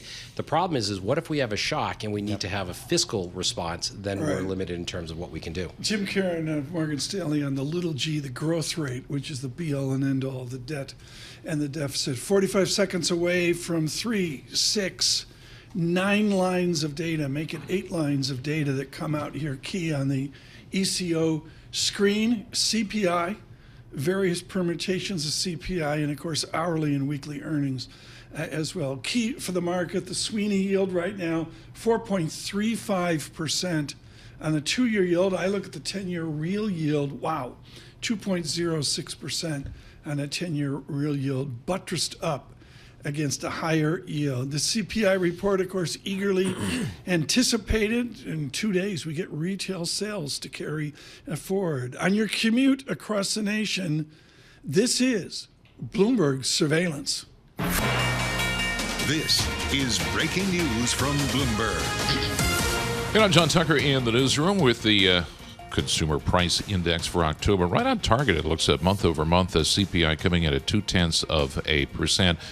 Just as last month, so this is the 4th month in a row, the expectation for a rise of 0.2%. Strip out food and energy, core up 0.3%. And again, that's just what it was last month, and also meeting expectations. Year over year, 2.6%, and core year over year, 3.3%. No surprises there. 2-year yield right now 5 basis points lower. That's at 4.28. The 10-year is down 5 basis points right now at 4.37. And that is your breaking news, the release of the October Consumer Price Index, Paul and Tom. We have a great chart. It's just an unbelievable bar chart that shows the pieces of inflation, energy, food, and the rest. And the answer is we used to be at 2.4-ish% on a gobbledygook of Jim Caron moving averages. And then we exploded up for a cup of coffee, cup of Sanka. Yep. Can't afford coffee. Sanka at 9%. Whoa. And the whole heart of the matter, Jim Caron, is we haven't come down to 2.4%. What is the distance between 3.3% and 2.4% besides some basic math? Yeah, so I mean, effectively, this is one of the things that the Fed has to worry about, is that we're getting these numbers like 0.2, 0.3% month over month in inflation. We need to start getting 0.1s. And that's the issue here, because essentially we need to get not just down to that target level, but we have to believe that we're going to stay there. It has to be durable, meaning that the way the Fed would say it is that not only does inflation have to come down, but it has to stay anchored at lower levels. And look, today's number is a friendly number in the sense that it did bring down yields. It didn't surprise to the upside. I think the markets were worried about that. Effectively, this keeps the Fed on track to cutting interest rates in December. And Paul, what's interesting here within the colors of the wonderful Bloomberg chart, good morning, Anna Wong, all the great people putting these graphics together for Bloomberg, its service sector just sustains, period. Yep. So, I mean, Jim, what do you think this Federal Reserve looks at this data today? Is this data in line with what they want to see, or kind of back of the mind, still a little bit of a tinge of inflation out there? I think there's still a tinge of inflation that's out there. I mean, one of the things that we have to also continue to look at is the housing sector, household-related sectors. Services is another aspect of this. Look, wage inflation has come down, but it's not down enough in order for the Fed to be convinced that the decline in CPI inflation is likely to stay durable at or around lower levels. The next question that they have to ask themselves is it worth the cost of pushing inflation down to 2%, meaning that do they just stay at high rates for a while? I mean, as we piece this together, I do want to point out it's engineering hour. We've got Jim Caron on physics, and then we go over to the aerospace engineer, Neil Kashkari. Let's do some math here. The first and second derivatives of our disinflation vector.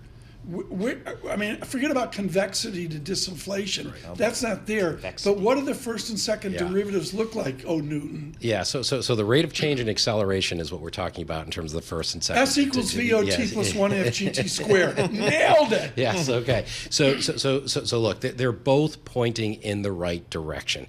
The problem is that the second derivative, which is the acceleration, how fast are we moving down towards lower inflation, is starting to become concerning, because it feels like we're petering out here a little bit. Would Jerome Powell say we don't want a fast second derivative? We want, for the total economy and for our political society, we need to be a little more gentle in our acceleration? Yeah, I think that's probably right, but it's got to have enough impact to give people confidence that inflation is coming down and staying down and is going to be durable, so that it doesn't change the mindset. So I think Powell is happy with this number, not thrilled, but I think that he gives it a passing grade. Paul, futures up 5. We reversed. Exactly. It's a moonshot. It's a Trumpian moonshot.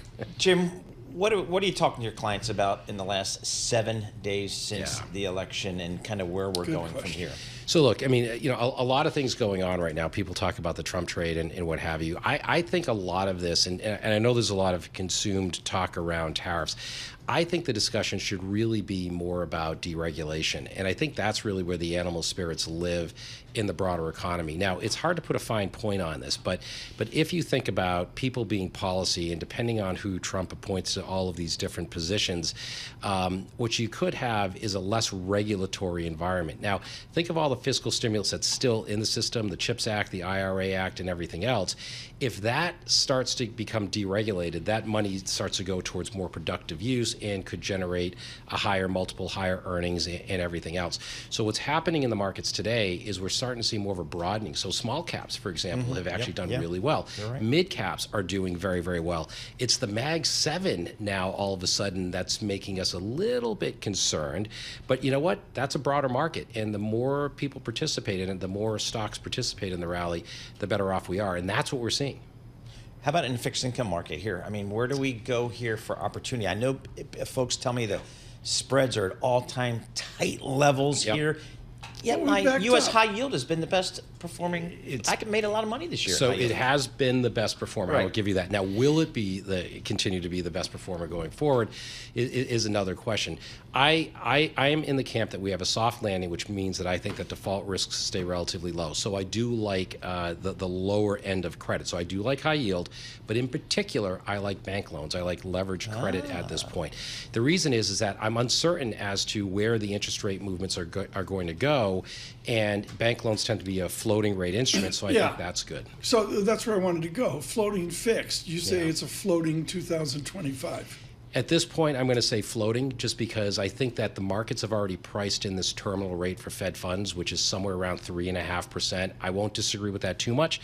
I'm a little higher. I'm at like 3.75 or 4, so I think the Fed cuts, but not as much as what the market's pricing. So therefore, I like the more floating versus the fixed. Explain that to mere mortals out there. They're on their commutes and go, "Who's this Caron guy? He's floating and fixes it all." A fixed is when I got a coupon. I know what I'm going to get on a semi-annual basis, right? Right. How often does floating float? So it depends, but generally every 3 months. So generally every 3 months. You don't know your yield, but you're going to get something. Exactly right. It'll float with the short-term interest rate. How much percentage point yield do I get from taking floating versus fixed? So relative to, if I look at fixed high yield versus floating rate loans, now both of these are both high yield instruments.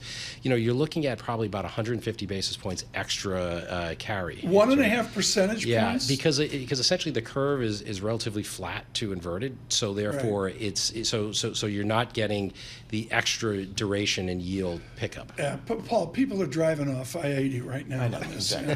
What am I supposed to be doing here?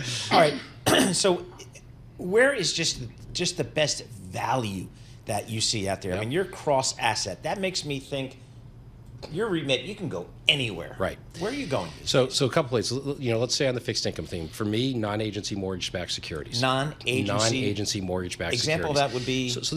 So these are loans that are non-conforming in the sense that they're larger loans. So this could be residential mortgage-backed securities. They're trading wider than investment-grade credit spreads, and they still have an investment-grade credit rating. So therefore, it's good. It has slightly less duration. On the equity side, what we're broadly going to say is that the mid-cap sector is where all the value is. So we're talking about 22 PE multiples as being too high. Many of these mid-caps, these are companies who you know the names, they have real earnings and everything else that are trading with PE multiples in the mid-teens. If we get more of a rotation towards the cyclical sector of the economy, which I think we will, we have to start looking at materials and industrials. Tom, when was the last time somebody came in here, sat in the seat, and said, "I'm really excited about these materials stocks"? Yeah. Right? Oh no. Never. No. Right. It hasn't happened in a long time, and I think the time is ripe right now to think about the reindustrialization, manufacturing sector. Onboarding of manufacturing in the U.S., particularly under a Trump administration. These could be interesting cyclical stories. Jim, they're loving you on YouTube. They're talking here. They're asking me where I put my statistical analysis and differential equation books. Are they on my bedside table? No, there's a hallway at home, sort of 17th century. And there's a hallway, and the Fabosi's down at the bottom where the dogs chew on it. Yeah. That's what we got. 1,200 pages. I know. There's a lot to chew markets. there. Yep. Jim Caron, brilliant. Thank you. Don't be a stranger. Seriously, folks, some nice dynamics there. You don't get a static analysis with Mr. Caron and Morgan Stanley. You get a dynamic view, which is the way we're all doing as we try to survive out to long-term investment and short-term investment as well. The market turns on the inflation report. Sigh of relief. Futures up 11. We're not out to where we were November 11 on futures 6050. We're not there yet. We're at 6024, but a nice lift up as well.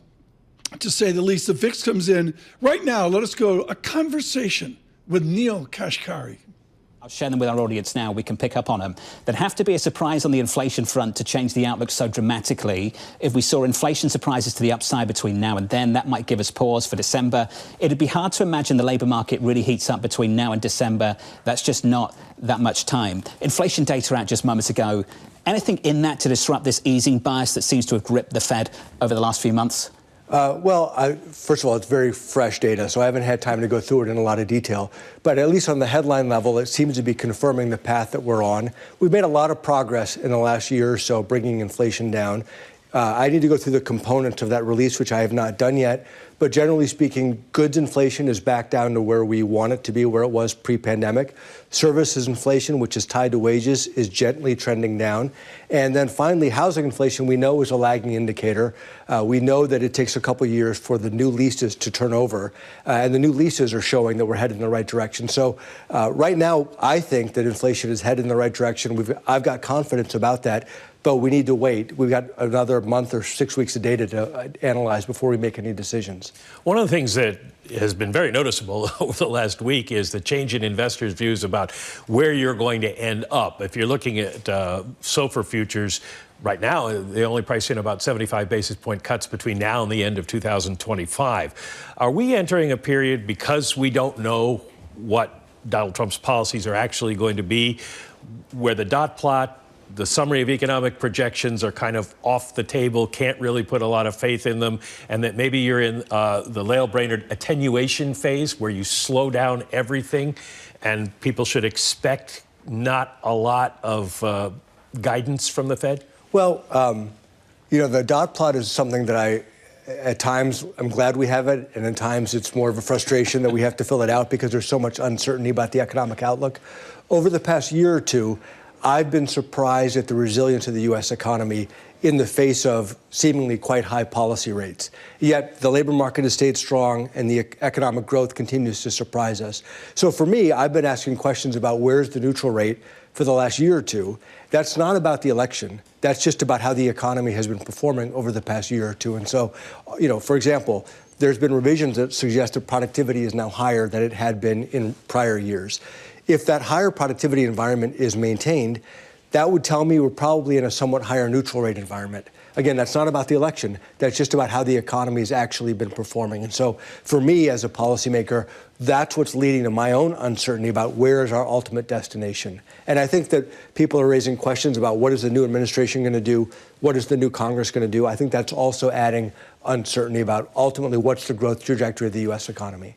Well, Tom Barkin said yesterday, your colleague from the Richmond Fed, that right now there's no way to know. So one has to just kind of assume that things are going to be maybe stuck, inflation stuck above 2%. Would you join in that sentiment? I'm not sure that I'm ready to say that inflation is stuck above 2%. I think it's right now running in the mid-2s on a PCE basis. And as I said earlier, goods inflation is back down. Services inflation is tied to wages, and wages are gently trending down.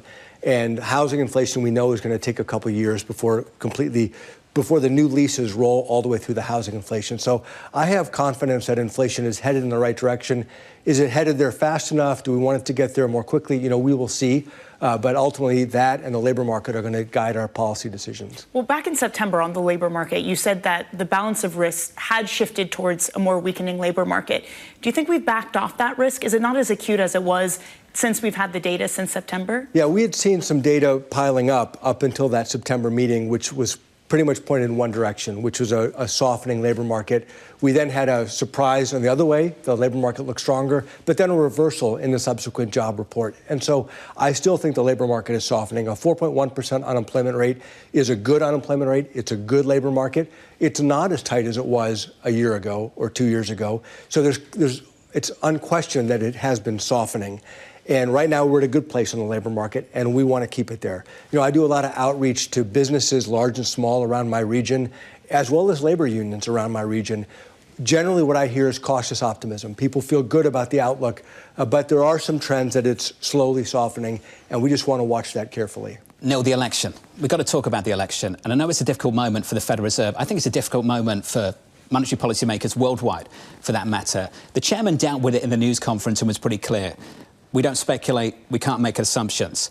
But you're in the risk management business, and you've been in the risk management business for a long time. It predates your experience at the Federal Reserve. Do you think we've introduced two-way risk in 2025? And when you think about the balance of risk, does that call for a slower approach to any move in monetary policy, one way or the other? Well, two-way risk, I think we've already had two-way risk. So we've got risks of the labor market continuing to soften and over-softening, and then we've got risks of inflation potentially getting stuck. I'm not seeing a lot of upside risk yet. We don't know what's going to get enacted. I'm not seeing a lot of upside risk that inflation is going to take off from here. The bigger risk that I'd be concerned about on the inflation front is just if we're landing at around the 2.5% level instead of back down to 2% level. I think that those risks existed before the election. And I think that there continues to be uncertainty now, and we need to just take our time, let the data come to us, and let that guide us. Ultimately, for me, this goes back to the discussion we had a moment ago about where's the neutral rate. There's tremendous uncertainty in my mind about where the neutral rate is, and the longer the economy continues to exceed expectations, the more signal I take that we must not be as restrictive as I would have assumed. Fed staff analyzed, though, during the first iteration of Trump, the impact of the tariffs. And everyone coalesced around this idea that there was a one-off increase in inflation. You can look through it. It wasn't going to be this vicious cycle and ongoing inflation threat.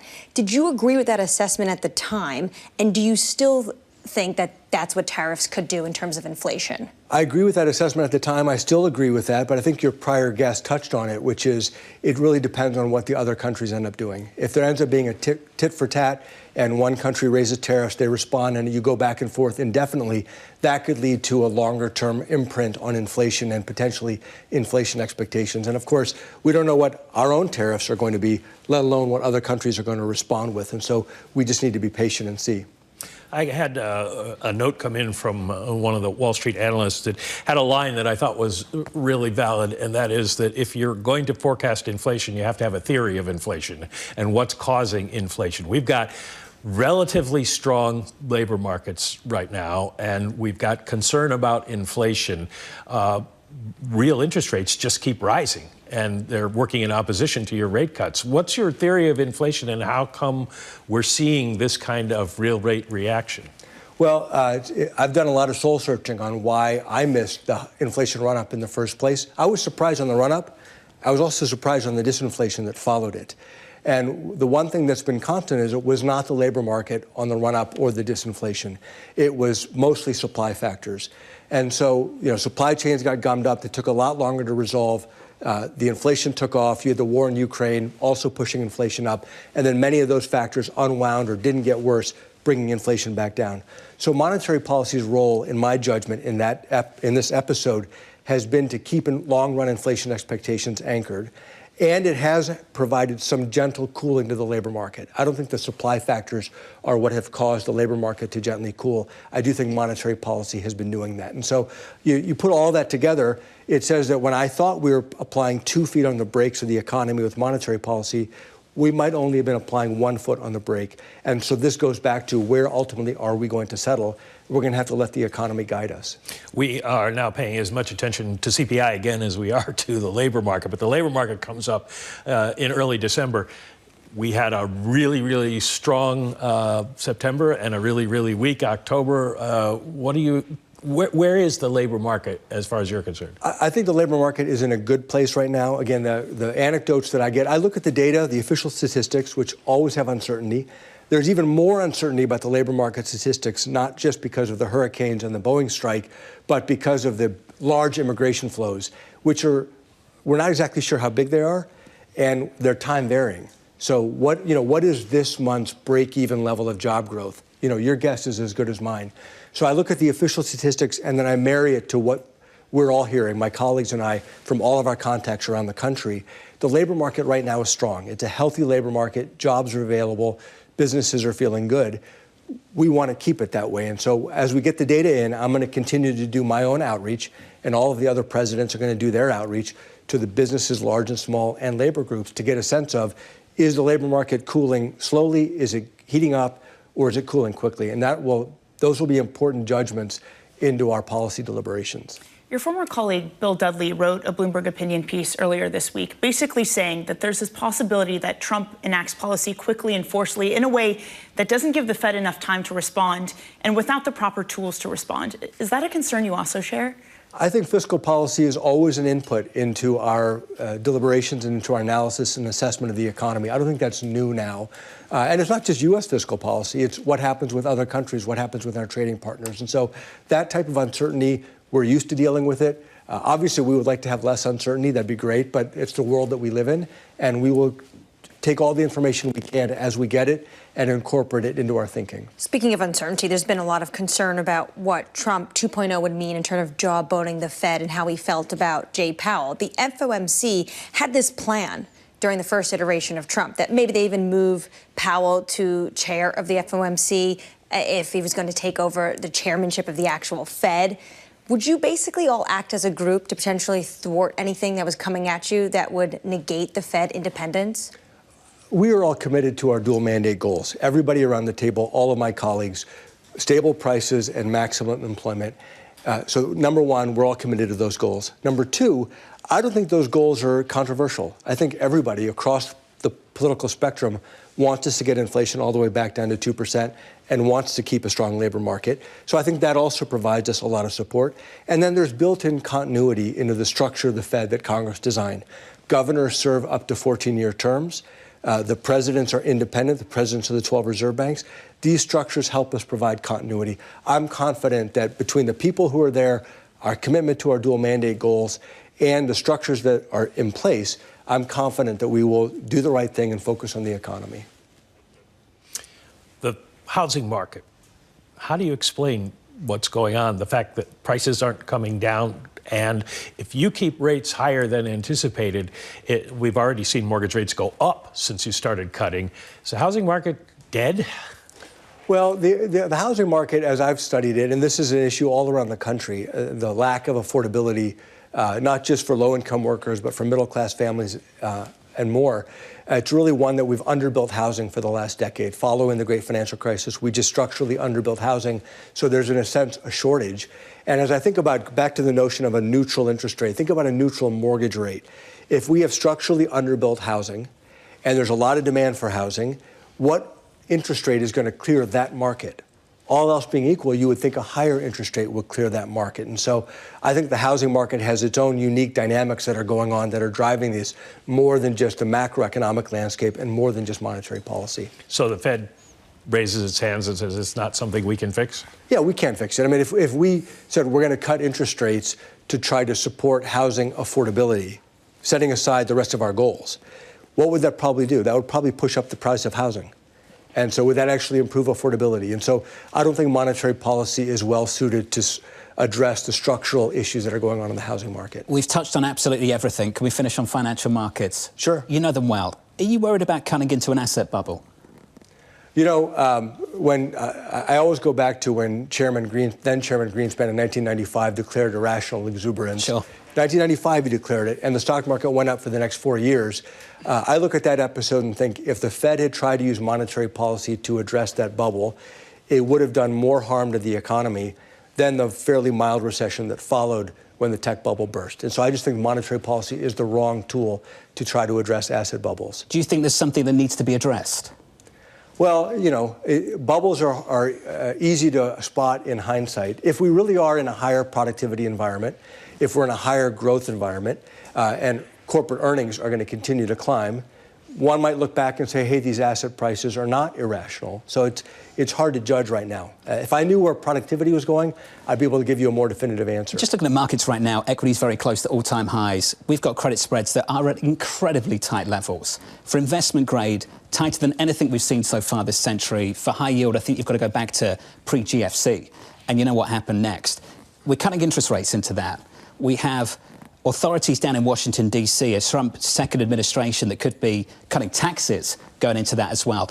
What is on your radar with regards to that? What would you watch to say, actually, something going on here that maybe we need to pay a little bit more attention to? Well, from a financial stability perspective, traditionally the biggest sources of financial instability are leverage and maturity transformation and the intersection of those two. That's why banks are inherently risky. Levered 10 to 1 or more, they take overnight money and then they lend long into it. So, for example, a lot of people have looked at private credit and said, this is a huge growing asset class, isn't this scary?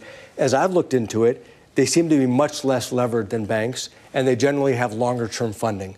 So in those two primary dimensions of financial instability, leverage and maturity transformation, it doesn't seem to be riskier than banks, probably less risky than banks. So we continue to look for leverage. We continue to look for maturity transformation. Neil, smart, as always, and good to see you. Good to see you. Thanks for your time. John Thank you, sir. Farron Neil team Kashkari. with Michael McKee there with a gentleman from Minnesota, from Minneapolis, Neil Kashkari. We're going to segue here. Futures up green a little bit off the CPI report. Joe Weisenthal, Tracy Alloway with us now. Can't say enough about their new daily newsletter. Look for that from Odd Lots. I got a segue here to the election. And the anger of the nation is I want to eat beef, but I'm eating chicken. You guys have died into the industry and the society around the fact Paul and I are doing Bell and Evans chicken. Tracy, what did you learn about this? Yeah, Do I cook at 350 or 400? You have the scoop, Tom, because this is like the first time we're actually talking about it. We've been working on this all year, even before the election. I was kind of surprised that Even before the election was last week. Yeah, okay. But I was kind of surprised the degree to which egg prices, for instance, became a political talking point. But it's called Beak Capitalism. It's a new 3-part series from Odd Lots, and we're basically explaining the U.S. economy through the medium of chicken. Okay, so help us out there, because talk to us about that. There's a lot in chicken that you can learn about how capitalism and just the U.S. economy works. There's the consumer lens. I don't know if you remember 2021, the chicken sandwich wars, every chain trying to come up with a new chicken sandwich. So there's the consumer lens. There's market competition and the fact that there are so few big poultry companies.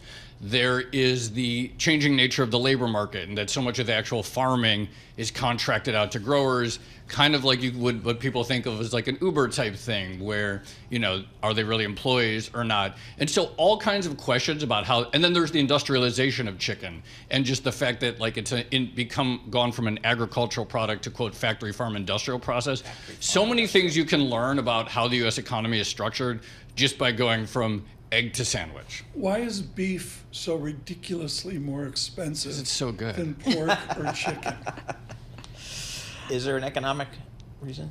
I mean, it costs more to raise giant cows. And it's the best protein in the world. There's just nothing like a steak. Such a Texas guy. Why don't they just have more cows out there? I don't understand why there's a beef shortage.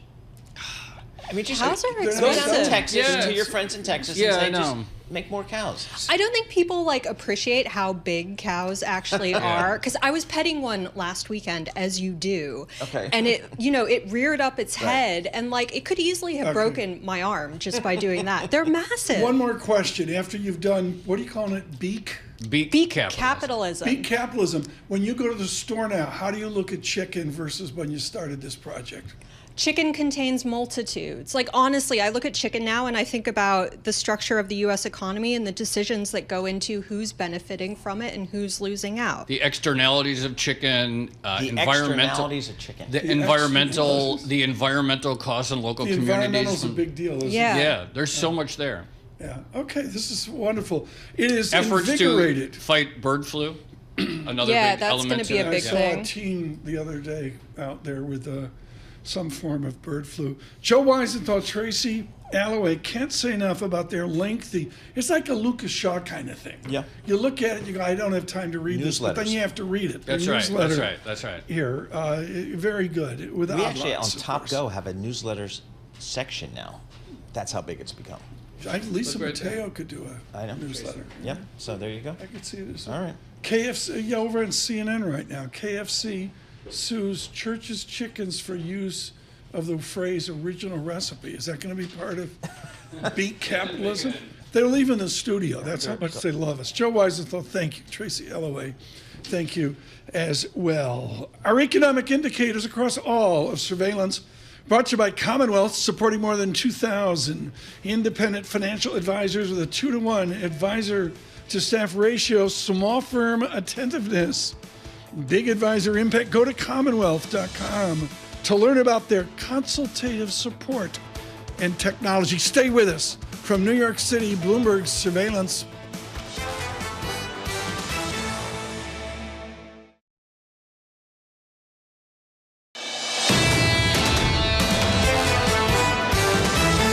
This is Bloomberg Surveillance with Tom Keene and Paul Sweeney. Why are we upset if we're creating jobs? Inflation's still a thing out there for the everyday consumer. With Lisa Mateo on markets. The economic calendar jam-packed today. And Michael Barr with news. Tensions between the U.S. and China have heated up even more. The best in economics, finance, investment, and international relations. This is Bloomberg Surveillance on Bloomberg Radio. Good morning, everyone. Tom Keene, Paul Sweeney, Michael Barr, Lisa Mateo. Michael Barr on assignment. Lisa Mateo on assignment. John Tucker here. Amy Morris in Washington helping out as well. A firestorm of chicken analysis here on YouTube Live chat. Paul, I didn't know this. $2 daily breakfast steak and egg McGriddle day deal. Yeah. It's on the McDonald's app at this moment. Boom. I didn't know that. Go right around the corner. Joe Weisenthal and Tracy Alloway. Look for that. Beak Capitalism. Huge sponsor. Big Chicken. Yeah, that's what we're doing. Right now, we're going to do big stock market. Stuart Kaiser's dark in the door. We'll get to him in a moment. An important discussion about your marginal purchase of equities. S&P futures 6,013. Right. I saw that coming. Yep.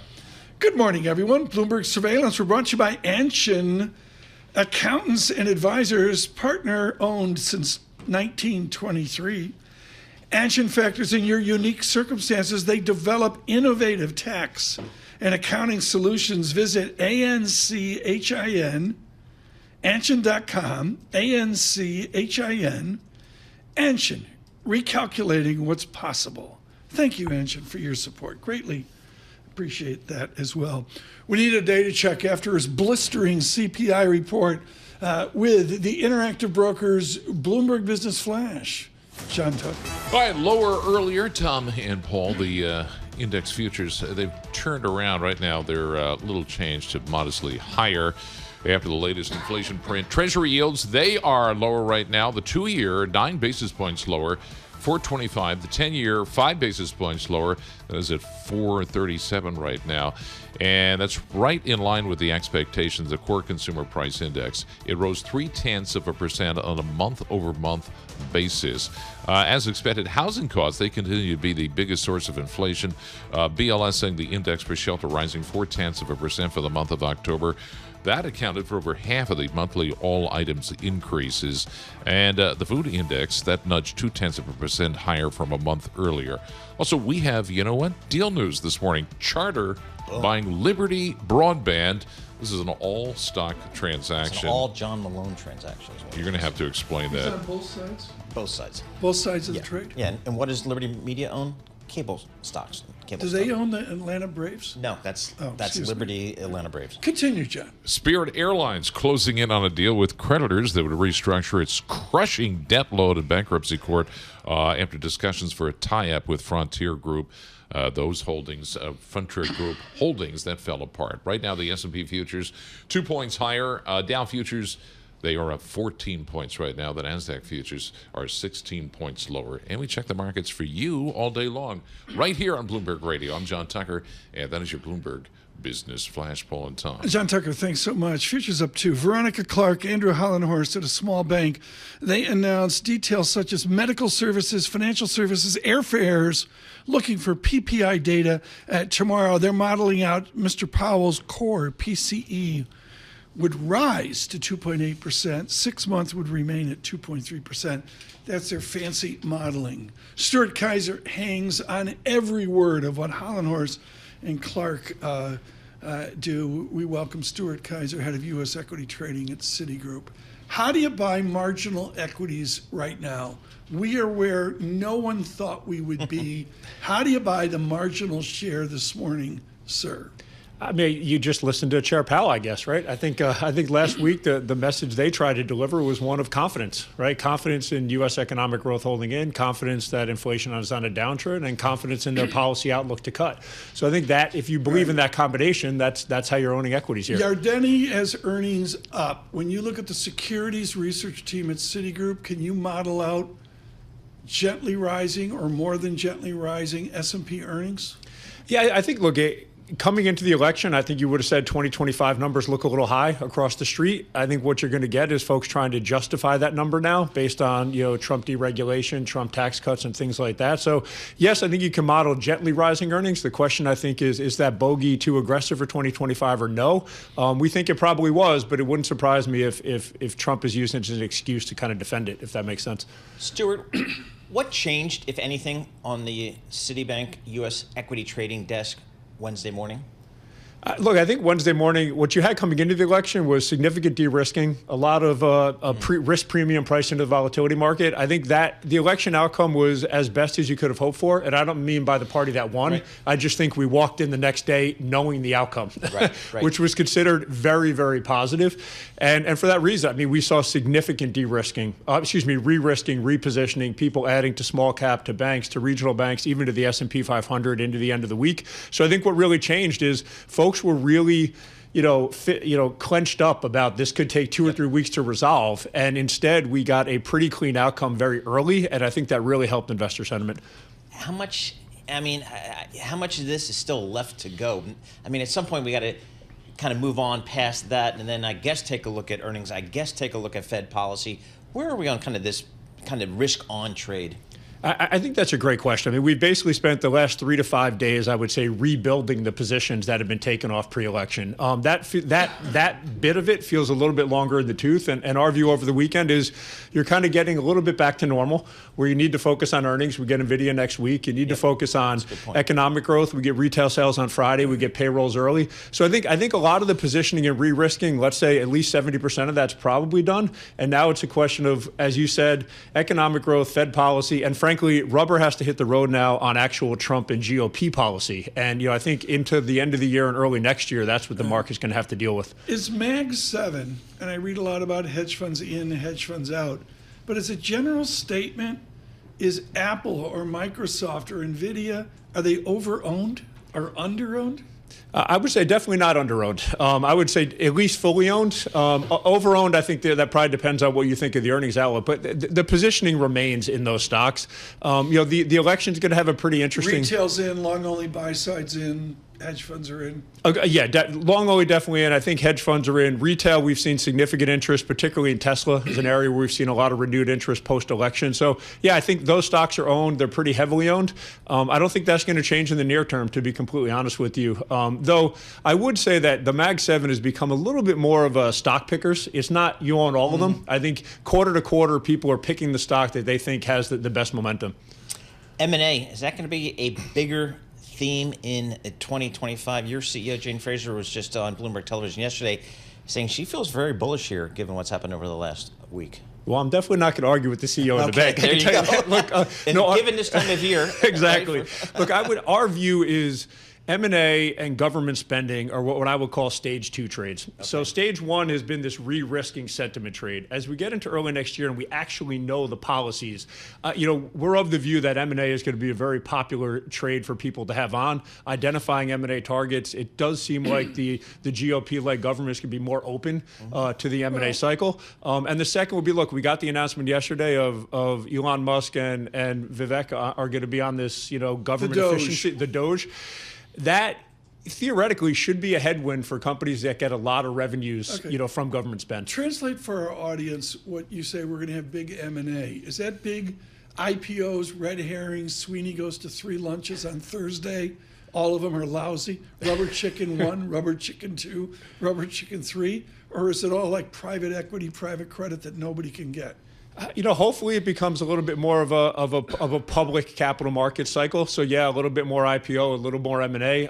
Ultimately, we'll have to see, Tom, who the ultimate buyers of this are. But the view is a little bit less regulation, a little bit more permissive regulatory and oversight environment, and we will see more actual M&A and IPO activity. That's the hope. And we'll have to. If Jane said it, then I believe it. So 2025 should look better.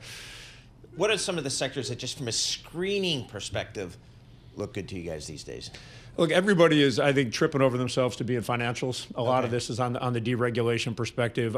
In my view, a lot of the sectors, you get a little bit of a mixed message from the election outcome. Healthcare is a good one, right? Do you have RFK Jr. coming in and going after large cap pharma, but biotech may be benefiting from M&A? On the energy side, they want to drill, but that could push energy prices lower. So do I need to own drillers and servicers? So to me, a lot of the sectors right now, you kind of need to go a little bit below the surface. Even in tech, what we've seen is a lot of more interest in software and internet and people moving a little bit away from semis. So in my view, a lot of the sectors are kind of in flux here. And other than financials, we have not gotten a lot of feedback from clients of any sectors they just, because of the election, want to outright own. Stuart, thank you. Stuart Kaiser with us on trading with Citigroup here. We'll get him in early and often here into the end of Q4 and into next year is, again, Mr. Kaiser briefing Jane Fraser. We're going to look to Bloomberg for her complete interview with Ms. Basak. They did that yesterday. We're red on the screen. We're now green on the screen. Futures up fractionally, up 2. With our news in Washington, Amy Morris. Thank you, Tom. President-elect Donald Trump announced picks for his cabinet at today's meeting at the White House with President Biden as that approaches.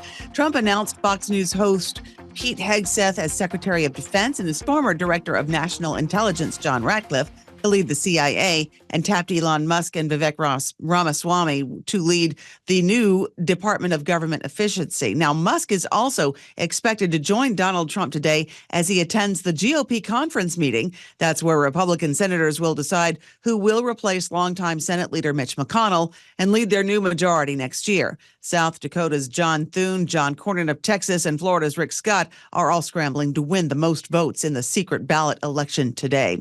Outgoing Secretary of State Antony Blinken is meeting with NATO allies in Brussels. The secretary indicated the Biden administration is not slowing down in its last couple of months in office in strengthening the alliance and Ukraine. It's so critical to the security of the United States, the security of countries throughout Europe, and we will do that. And as well, to continue to shore up everything we're doing for Ukraine to make sure that it can effectively defend itself against this Russian aggression. Secretary of State Antony Blinken also says the Biden administration is committed to ensuring every dollar at their disposal is pushed out to Ukraine before Donald Trump takes office. The U.S. ambassador to Kenya has resigned. Meg Whitman says she submitted a resignation after Trump won the election, saying that she serves at the request of the president. 2 people were killed and nearly a dozen are injured after an explosion at a factory in Louisville, Kentucky, causing the building to partially collapse and blowing out windows in nearby buildings. This happened yesterday afternoon at the Giravan Sense Color, which produces food coloring. The cause is under investigation. Global news 24 hours a day and whenever you want it with Bloomberg News Now. I'm Amy Morris, and this is Bloomberg. Tom, Paul, and John. Amy, thanks so much. With us, Paul Sweeney, of course, expert on broadband. A merger of the day is Charter Malone, Liberty Malone becoming one Malone. Yeah, exactly. Charter went from 800 to 400. Is this just the agony and pain out there, and Mr. Malone just wants one stock symbol? I think he's trying to consolidate a little bit some of his ownerships in broadband. I mean, he owns, obviously, the biggest investment is in Charter Communications, which is a big cable and broadband company that a lot of folks out there know. Liberty Broadband is a kind of a company that owns a lot of other broadband assets as part of John Malone's. Is it dinosaur? Mating of dinosaurs? You know, I tell you what it is. I think it's just a housekeeping issue for John Malone and Liberty Media to clean some of this stuff up. It's always a moving puzzle here. And you know who wins, Tom? The bankers and the lawyers. Always getting paid. Oh, I'm shocked. Yes. I want to tell you about what's coming up, folks. We are thrilled to bring you in about 2 minutes Alicia Munnell of Boston College. She invented the modern study of retirement planning, retiring at Boston College. We're going to do that next. Alicia Munnell. Please stay with us. From New York City, Bloomberg Surveillance.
Markets, headlines, and breaking news 24 hours a day on Bloomberg Radio, Bloomberg Television, and the Bloomberg Business app. This is a Bloomberg Business Flash. And I'm John Tucker in the Bloomberg Newsroom with this Bloomberg Business Flash, this futures report sponsored by IBKR. Markets never sleep, and neither does Interactive Brokers. Discover opportunities with CME Group futures across equity indexes, interest rates, FX, energy, and more. Access CME futures around the clock at Interactive Brokers.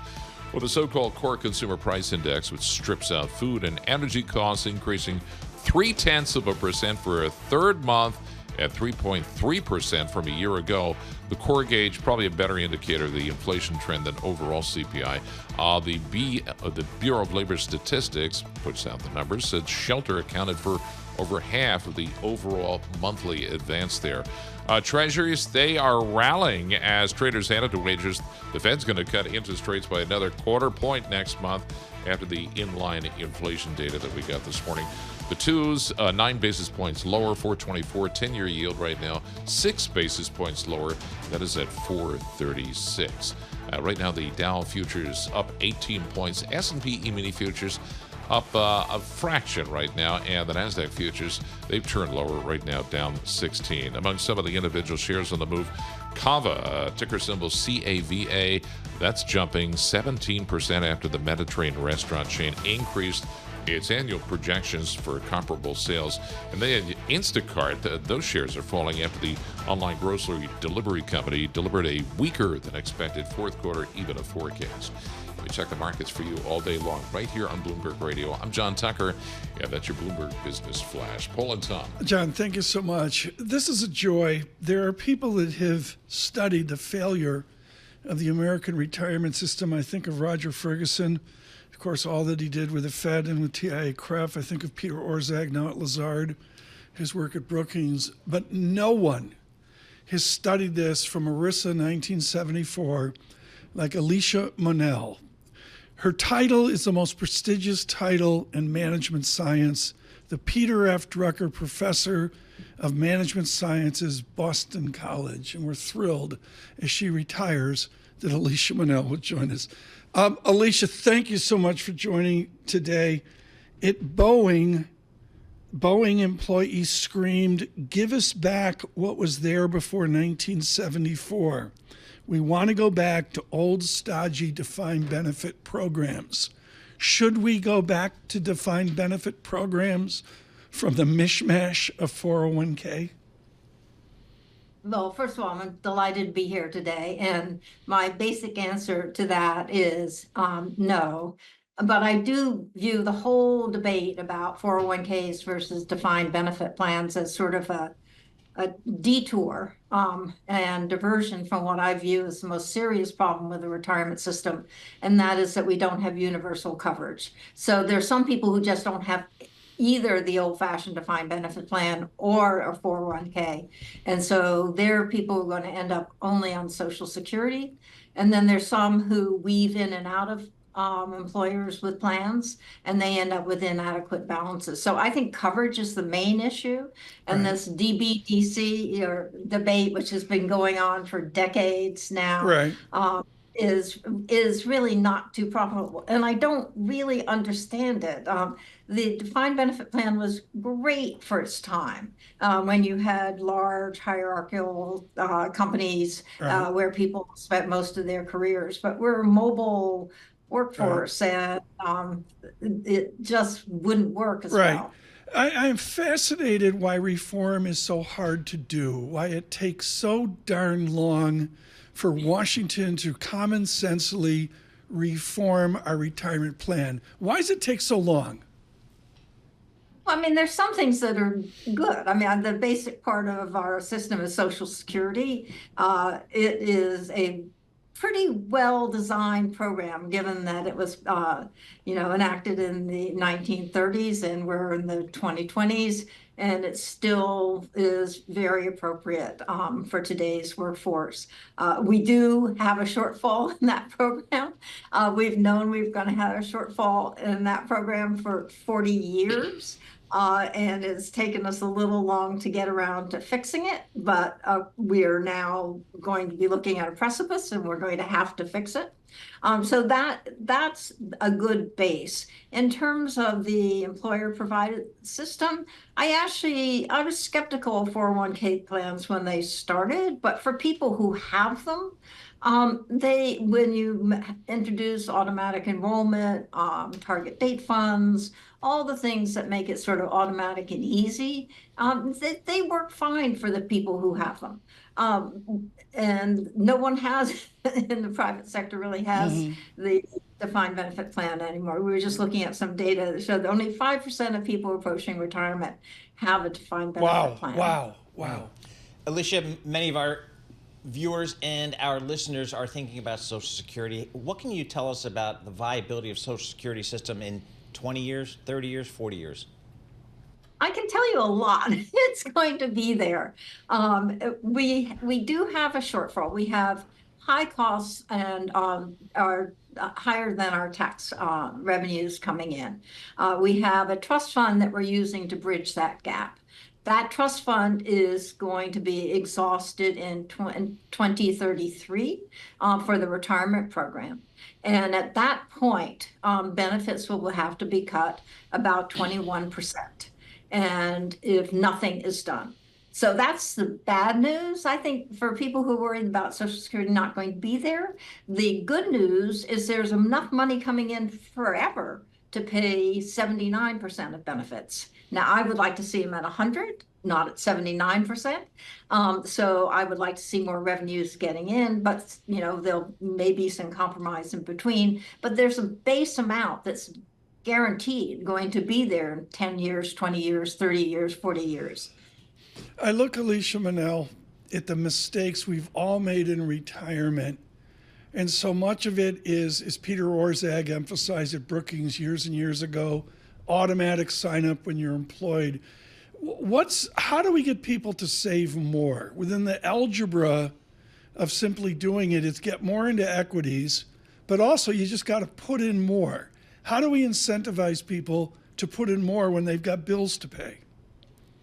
That's the thing. It has to be realistic amounts. It'd be nice if people could contribute 15%, but not everybody can do that. So I think you want to make sure that people have some base on which they can save automatically at work, no matter what their income level. Right. And then people at lower income levels simply cannot save those percentages. Now, you're retiring, but I don't believe you. What are you going to do? You're a gyro. Alicia Munnell, what are you going to do in your non-retirement? I have absolutely no clue. I'm going to stay on here as sort of a senior advisor. That may be wonderful, or maybe I want to become a ballerina. You could be a ballerina, like at Wellesley. I know you were a queen of ballerina at Wellesley years ago. Can you save the Red Sox? I mean, can Alicia Munnell help them? I wish I could. It's not my sweet spot. Okay. Well, your sweet spot has been informing us about retirement and the collapse thereof in so many people's retirement planning. Alicia Munnell, inventing the Center for Retirement Research, Boston College.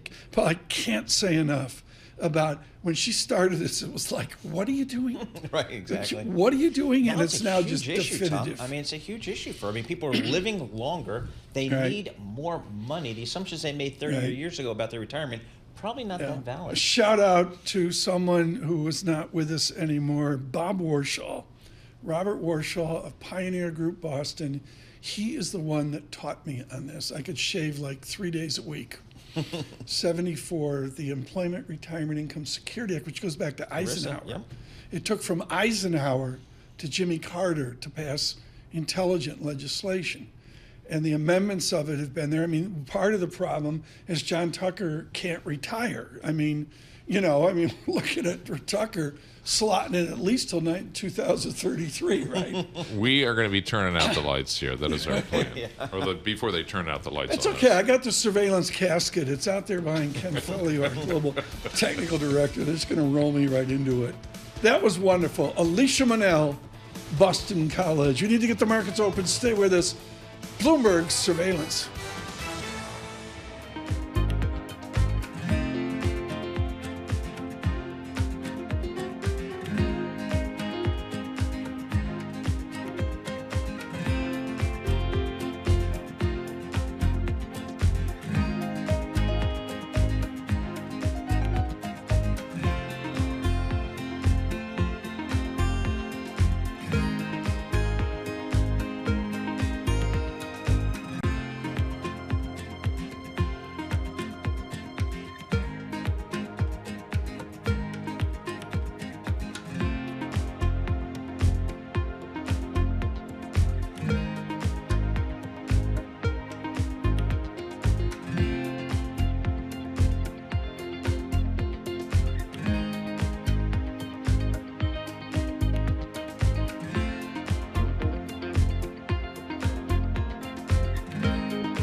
Markets, headlines, and breaking news 24 hours a day on Bloomberg Radio, Bloomberg Television, and the Bloomberg Business app. This is a Bloomberg Business Flash. And I'm John Tucker in the Bloomberg newsroom with the opening bell reports being brought to you by JP Morgan Asset Management. Stay informed on today's fastest growing investment vehicle with the new guide to ETFs. Visit jpmorgan.com/ETF Insights to learn more. There you have it. Opening bell at the New York Stock Exchange. Right out of the gate, green on the screen. S&P 500 up 4 points. Dow Jones Industrial Average right now 90 points higher. That is up 0.2%. And after today's inline inflation report, still got to do Treasuries. The 2-year yield 9 basis points lower, 4.25. 10-year yield right now down 6 basis points. That's at 4.36. I got the first trades on the NASDAQ 100 right now. It is lower, down 14 points. And the Russell 2000, worth mentioning, that is also up right now, up 0.7%. And we check the markets for you all day long right here on Bloomberg Radio. I'm John Tucker, and that is your opening bell report. Paul and Tom. Thanks so much, John. Greatly appreciate that. Red and green on the screen right now, the VIX 14.73. It is the toughest job in big banking, resurrecting Citigroup. Let us listen on the new Trump administration, the Trump election, with Jane Fraser. I view this not just from the perspective of our own operations, but from that broader perspective from our clients around the world. And I think they'd say 4 T's. The first one is the tempering of regulation. Second would be taxes. Third would be tariffs, and the final one would be tightening immigration. And as we look across the board, I would put that in the perspective of a largely pro-growth agenda. Well, you're also the most global bank in the country. How are you preparing for the world of global finance to potentially be shaken up by some of these policies, the tariff policy in particular? It's something that Trump has made clear. It's a key policy that he'll be implementing. So when we look at trade, you're right that there's going to be changes, but trade is not going away. So as we look at this around the world, I think we've already seen major changes in the global lanes in the last 3 years, driven by geopolitics and technology transformation. If you speak food, energy, technology, security, cyber, finance, green, all of these different lanes are changing around the world. This just puts one more into the mix. So it will take a bit of time from trade and the tariffs to see what goes from the rhetoric to the actual agreements and the policies, and then into execution. We'll have some time to work out what that mix is. Another major reason I bring up trade first is because a lot of prominent economists have brought up the idea of inflation that could be brought on the heels of tariffs. How concerned are you about inflation? You were kind of very early here to catch it in the first place. Certainly there are elements of this that could be inflationary. At the same time, we've also seen, particularly here in the States, an ability to have productivity improvements and driving changes through. So I would say we've got to wait and see. People decide policy and determine policy. Let's see what the policies are, and then we can work out what's the response to it. Jane Fraser of Citigroup with our Sonali Basak there. That was taped yesterday. Important comments from a banker. There will be important comments this morning. And as we go to the first imagery of a Trump second administration, 45-47 is the way, on YouTube, we welcome you as the officer comes up to open the door of the Trump aircraft, Trump flying from, I believe, Florida to Washington to meet with the present President of the United States. We'll bring you Mr. Trump if he makes any comments from the airport. Right now, joining us, David Salem. He was hugely popular.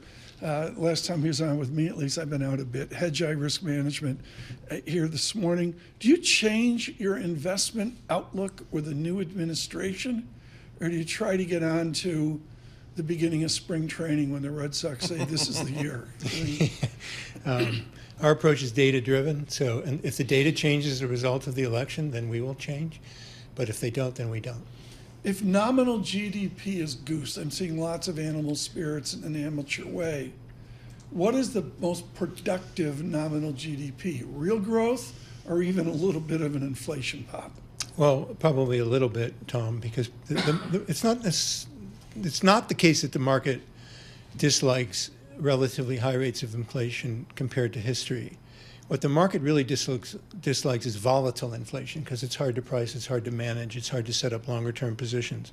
For what it's worth, our view of, we look at everything in real terms, so real GDP, we see it growing modestly through the end of our planning horizon, which due to model limitations is probably through the end of the third quarter of 2025. So you're talking about, 2.2, 2.3 real GDP against an inflation backdrop that we think will be a little bit higher than the market is still discounting, although the market's been moving toward our inflation outlook, if you will, of sort of low threes between now and the end of the third quarter of 2025. Wow.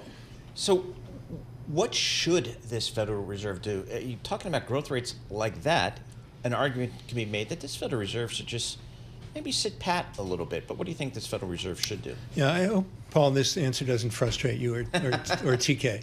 But I don't think the Fed's mandate is sufficiently clear. And I think with the utmost respect, like you had Neil on earlier today, I just saw him in the lobby, cash carry, they're just making it up as they go. And they're making up not only the mandate, but the means that they pursue, that they employ to pursue however they define the mandate. And that's because their mandate from Congress is insufficiently clear. So you ask me, what should they do? Mm-hmm. I don't think anybody can honestly answer that question. Tom, go ahead. David, I've got to jump in here. The President-elect of the United States for our 47th term, Donald Trump, coming down the stairs of his plane to Washington. I don't think we're going to see comments. Let's follow this for a moment here. He comes down the stairs like I do, sort of gingerly. He's taking his time. We'll see. I don't believe we're going to see comments from the president. He's going to get into his vehicle. Right. Let us continue then with David Salem. Sorry I interrupted you. Tell me what the Fed should or should not do. Is it December or do you go into next year? All right. So just to finish the point, I'm going to just put myself into the mindset of the people at the Fed who have a different definition of the mandate and different models than we ourselves employ. So to answer the question, I think that they ought to be very, very careful about cutting rates too quickly, because the outlook for inflation. Look, what is inflation? You talked about it earlier today when you talked about calculus, first and second derivatives. We focus intensely on first and second derivatives in Hedgeye. And when you look at that, inflation is essentially a computation. It's a ratio. You have to look at your base effects. And the base effects tell us that it's going to be very difficult for them to move this gigantic supertanker called the U.S. economy towards inflation and anything close to the target over the next year. And that suggests that they ought to be very measured and patient in further reductions of the rate, of the policy rate. One of the key issues with this new administration is going to be kind of how they're thinking about global trade. One of the first orders of business is China, and I know you have strong views on China here. Yeah. How do you think about that? Well, my strong views on China are limited exclusively to the perspective of like a chief investment officer, somebody stewarding a large pile of money.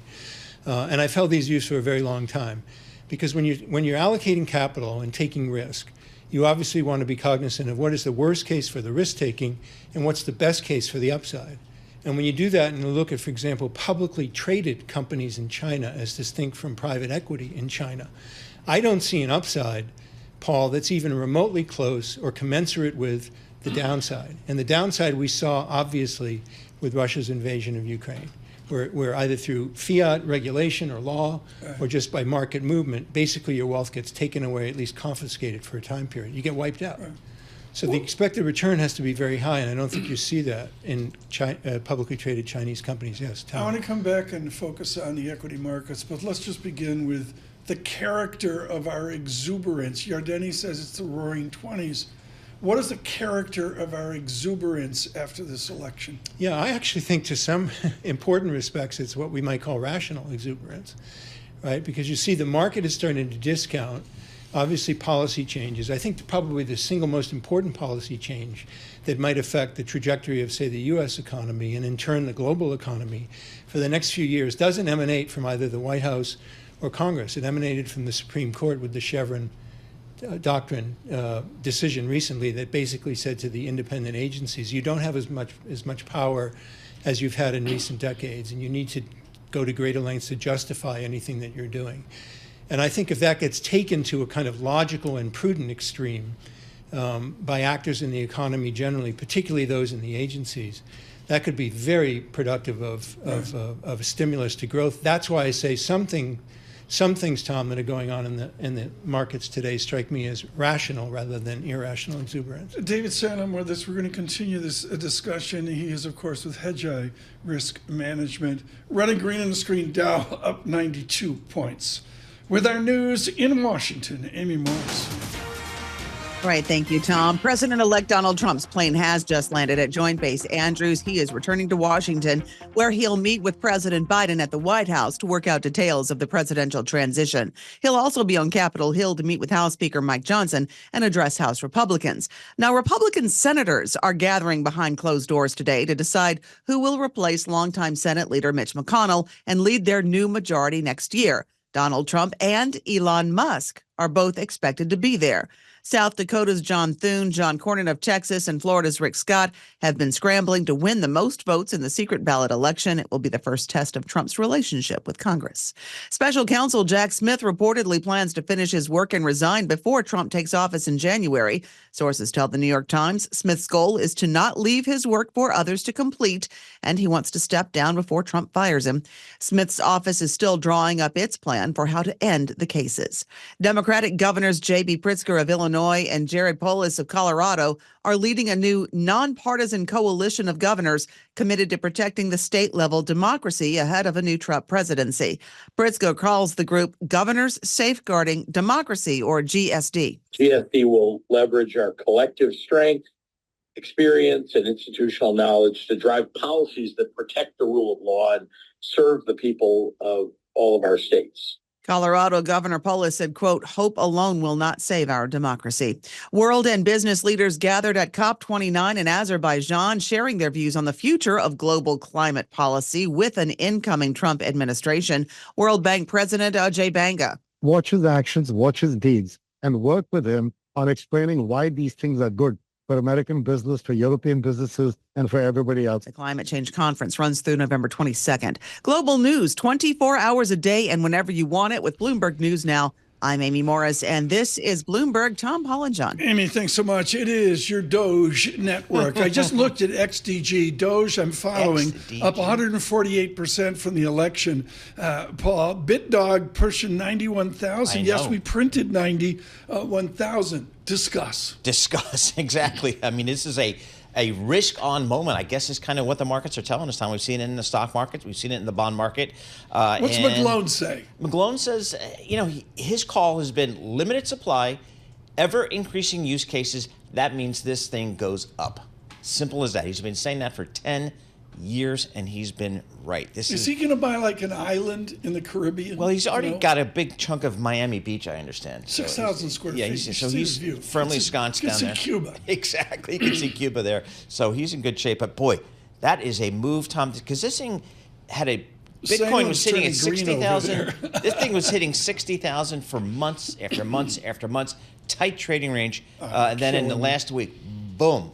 Harvard Alumni Magazine, I'm going to say 15 years ago, 25 pages on the tulip thing. Brilliant essay. And the number one thing, Paul, is how long it took to figure it out. What's the x-axis on where BitDog's going? Tom, I mean, again, I think the use cases continue to increase, and if people feel like this is the future, Matt Miller, that's a Matt Miller term, so I have to give full credit to Matt Miller on that one, who was, long this thing at like $12 or something. Okay, our use case is to continue. David Salem, it's where we're really going to discuss here the view forward for your investments. Very important, all wrapped around the confidence that he sees out there. Red and green in the screen, a nice lift in the Dow right now, 14.49 on the VIX. From New York City, stay with us. Bloomberg Surveillance.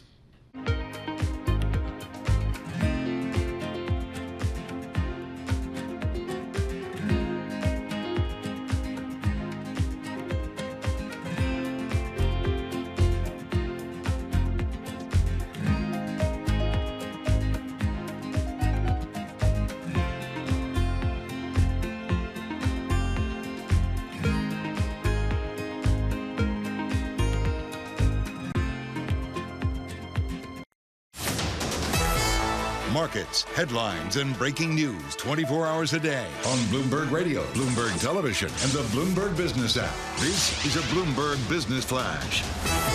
And I'm John Tucker in the Bloomberg Newsroom with this Bloomberg Business Flash. After today's inline inflation report, stocks after the cash open right now mixed to little change, I'm going to call it. S&P 500, you had 7 of the 11 major industry groups up. Consumer discretionary best performer, and that is home to anybody? Elon Musk's Tesla, up 3.8%. Communication services, the worst performer as far as the major industry groups go. And then you had Federal Reserve Bank of Minneapolis President Neil Kashkari. He was here at Bloomberg saying the top figures in the latest consumer price report confirm inflation is headed down toward the central bank's 2% target.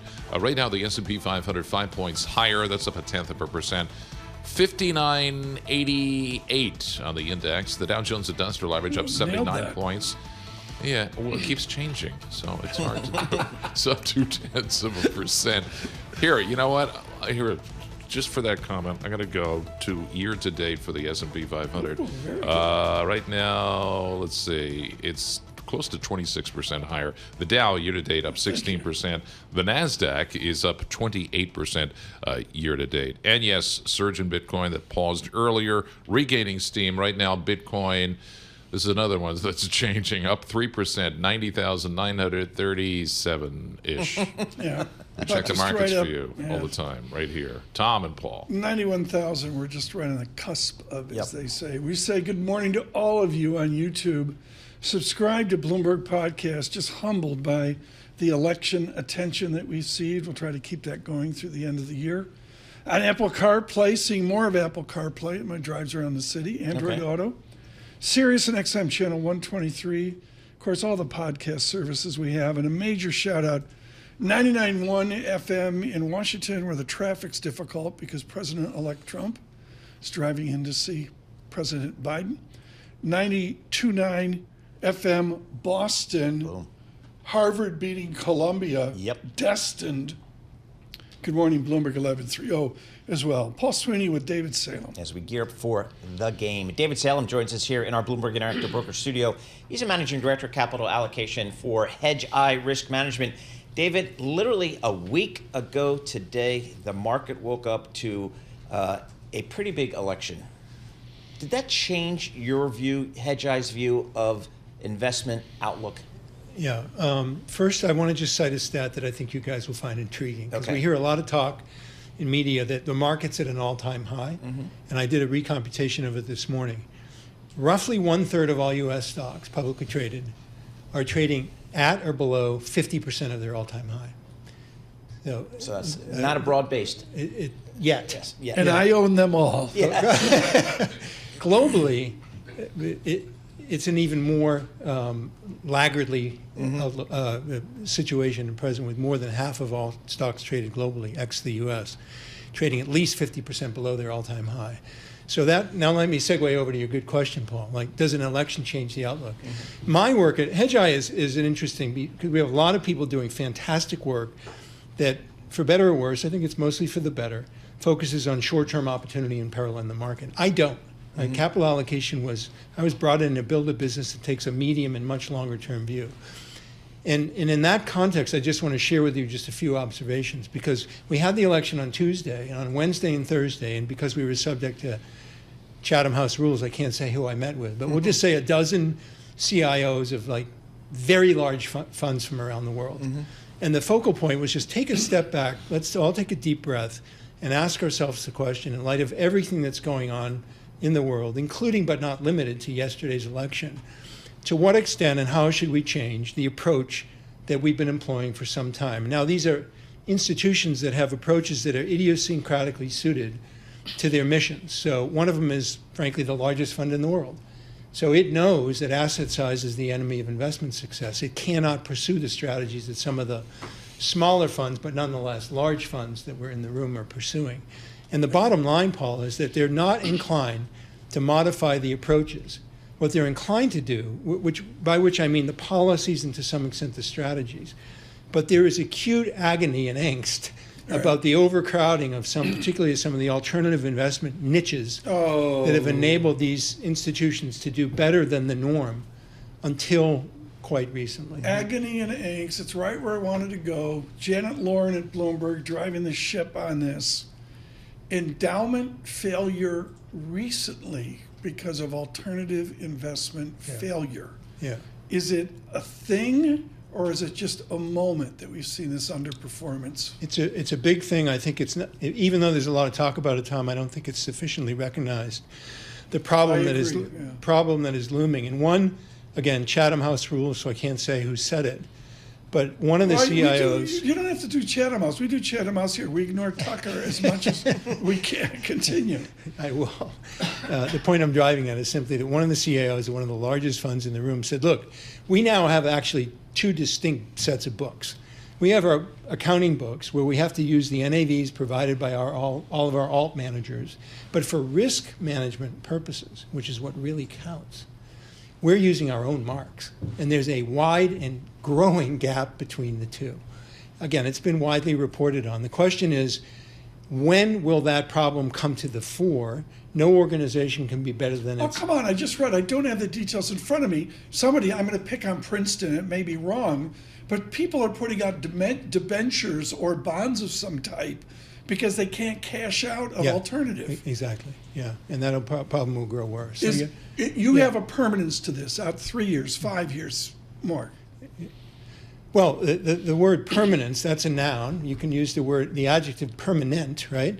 These are permanent pools of capital, but nonetheless, their time horizons for measuring performance and assessing the capacities of the hired guns that deploy their capital is much shorter than that. But the problems haven't all bubbled up at the same time. What you're going to have to see, I think, this is my own opinion, which I'm labeling as such, is that as one institution after another finally throws in the towel and says, look, we don't actually have as much money as we've been professing to control, then the pressure gets unbearably acute on others to take reasonable marks, which means markdowns. Well, in 2022, when everything went down, everything, stocks, bonds, across the board, I was shocked that we didn't see more markdowns of private equity and private credit. The endowments, the university endowments, which I have some experience with, I didn't see anything. So is that a problem for the market, the fact that the mark-to-market rules aren't more maybe stringent or timely? It is. What's an even perhaps greater problem, I think, Paul, for a lot of institutions that are, loaded to the gills with private stuff, is that they've actually made forward commitments, right? The way an institutional fund works, you commit to capital, gets drawn down over time. Right. The question now arises, as the capital calls flow in, where do these institutions get the capital, the dollars, right, to meet those capital calls? And the answer, obviously, is they have to sell something. What will they sell? Right? Interesting. That's the real elephant, unrecognized elephant in the room, in my judgment. So what do you think of a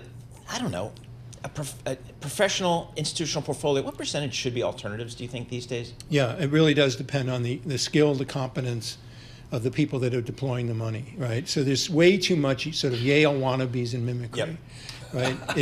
And this is a problem. Again, I won't name names, but one of the major university endowments that competes certainly at the board level in terms of performance comparisons with Yale itself, has done a computation and said, look, our asset size is such a handicap.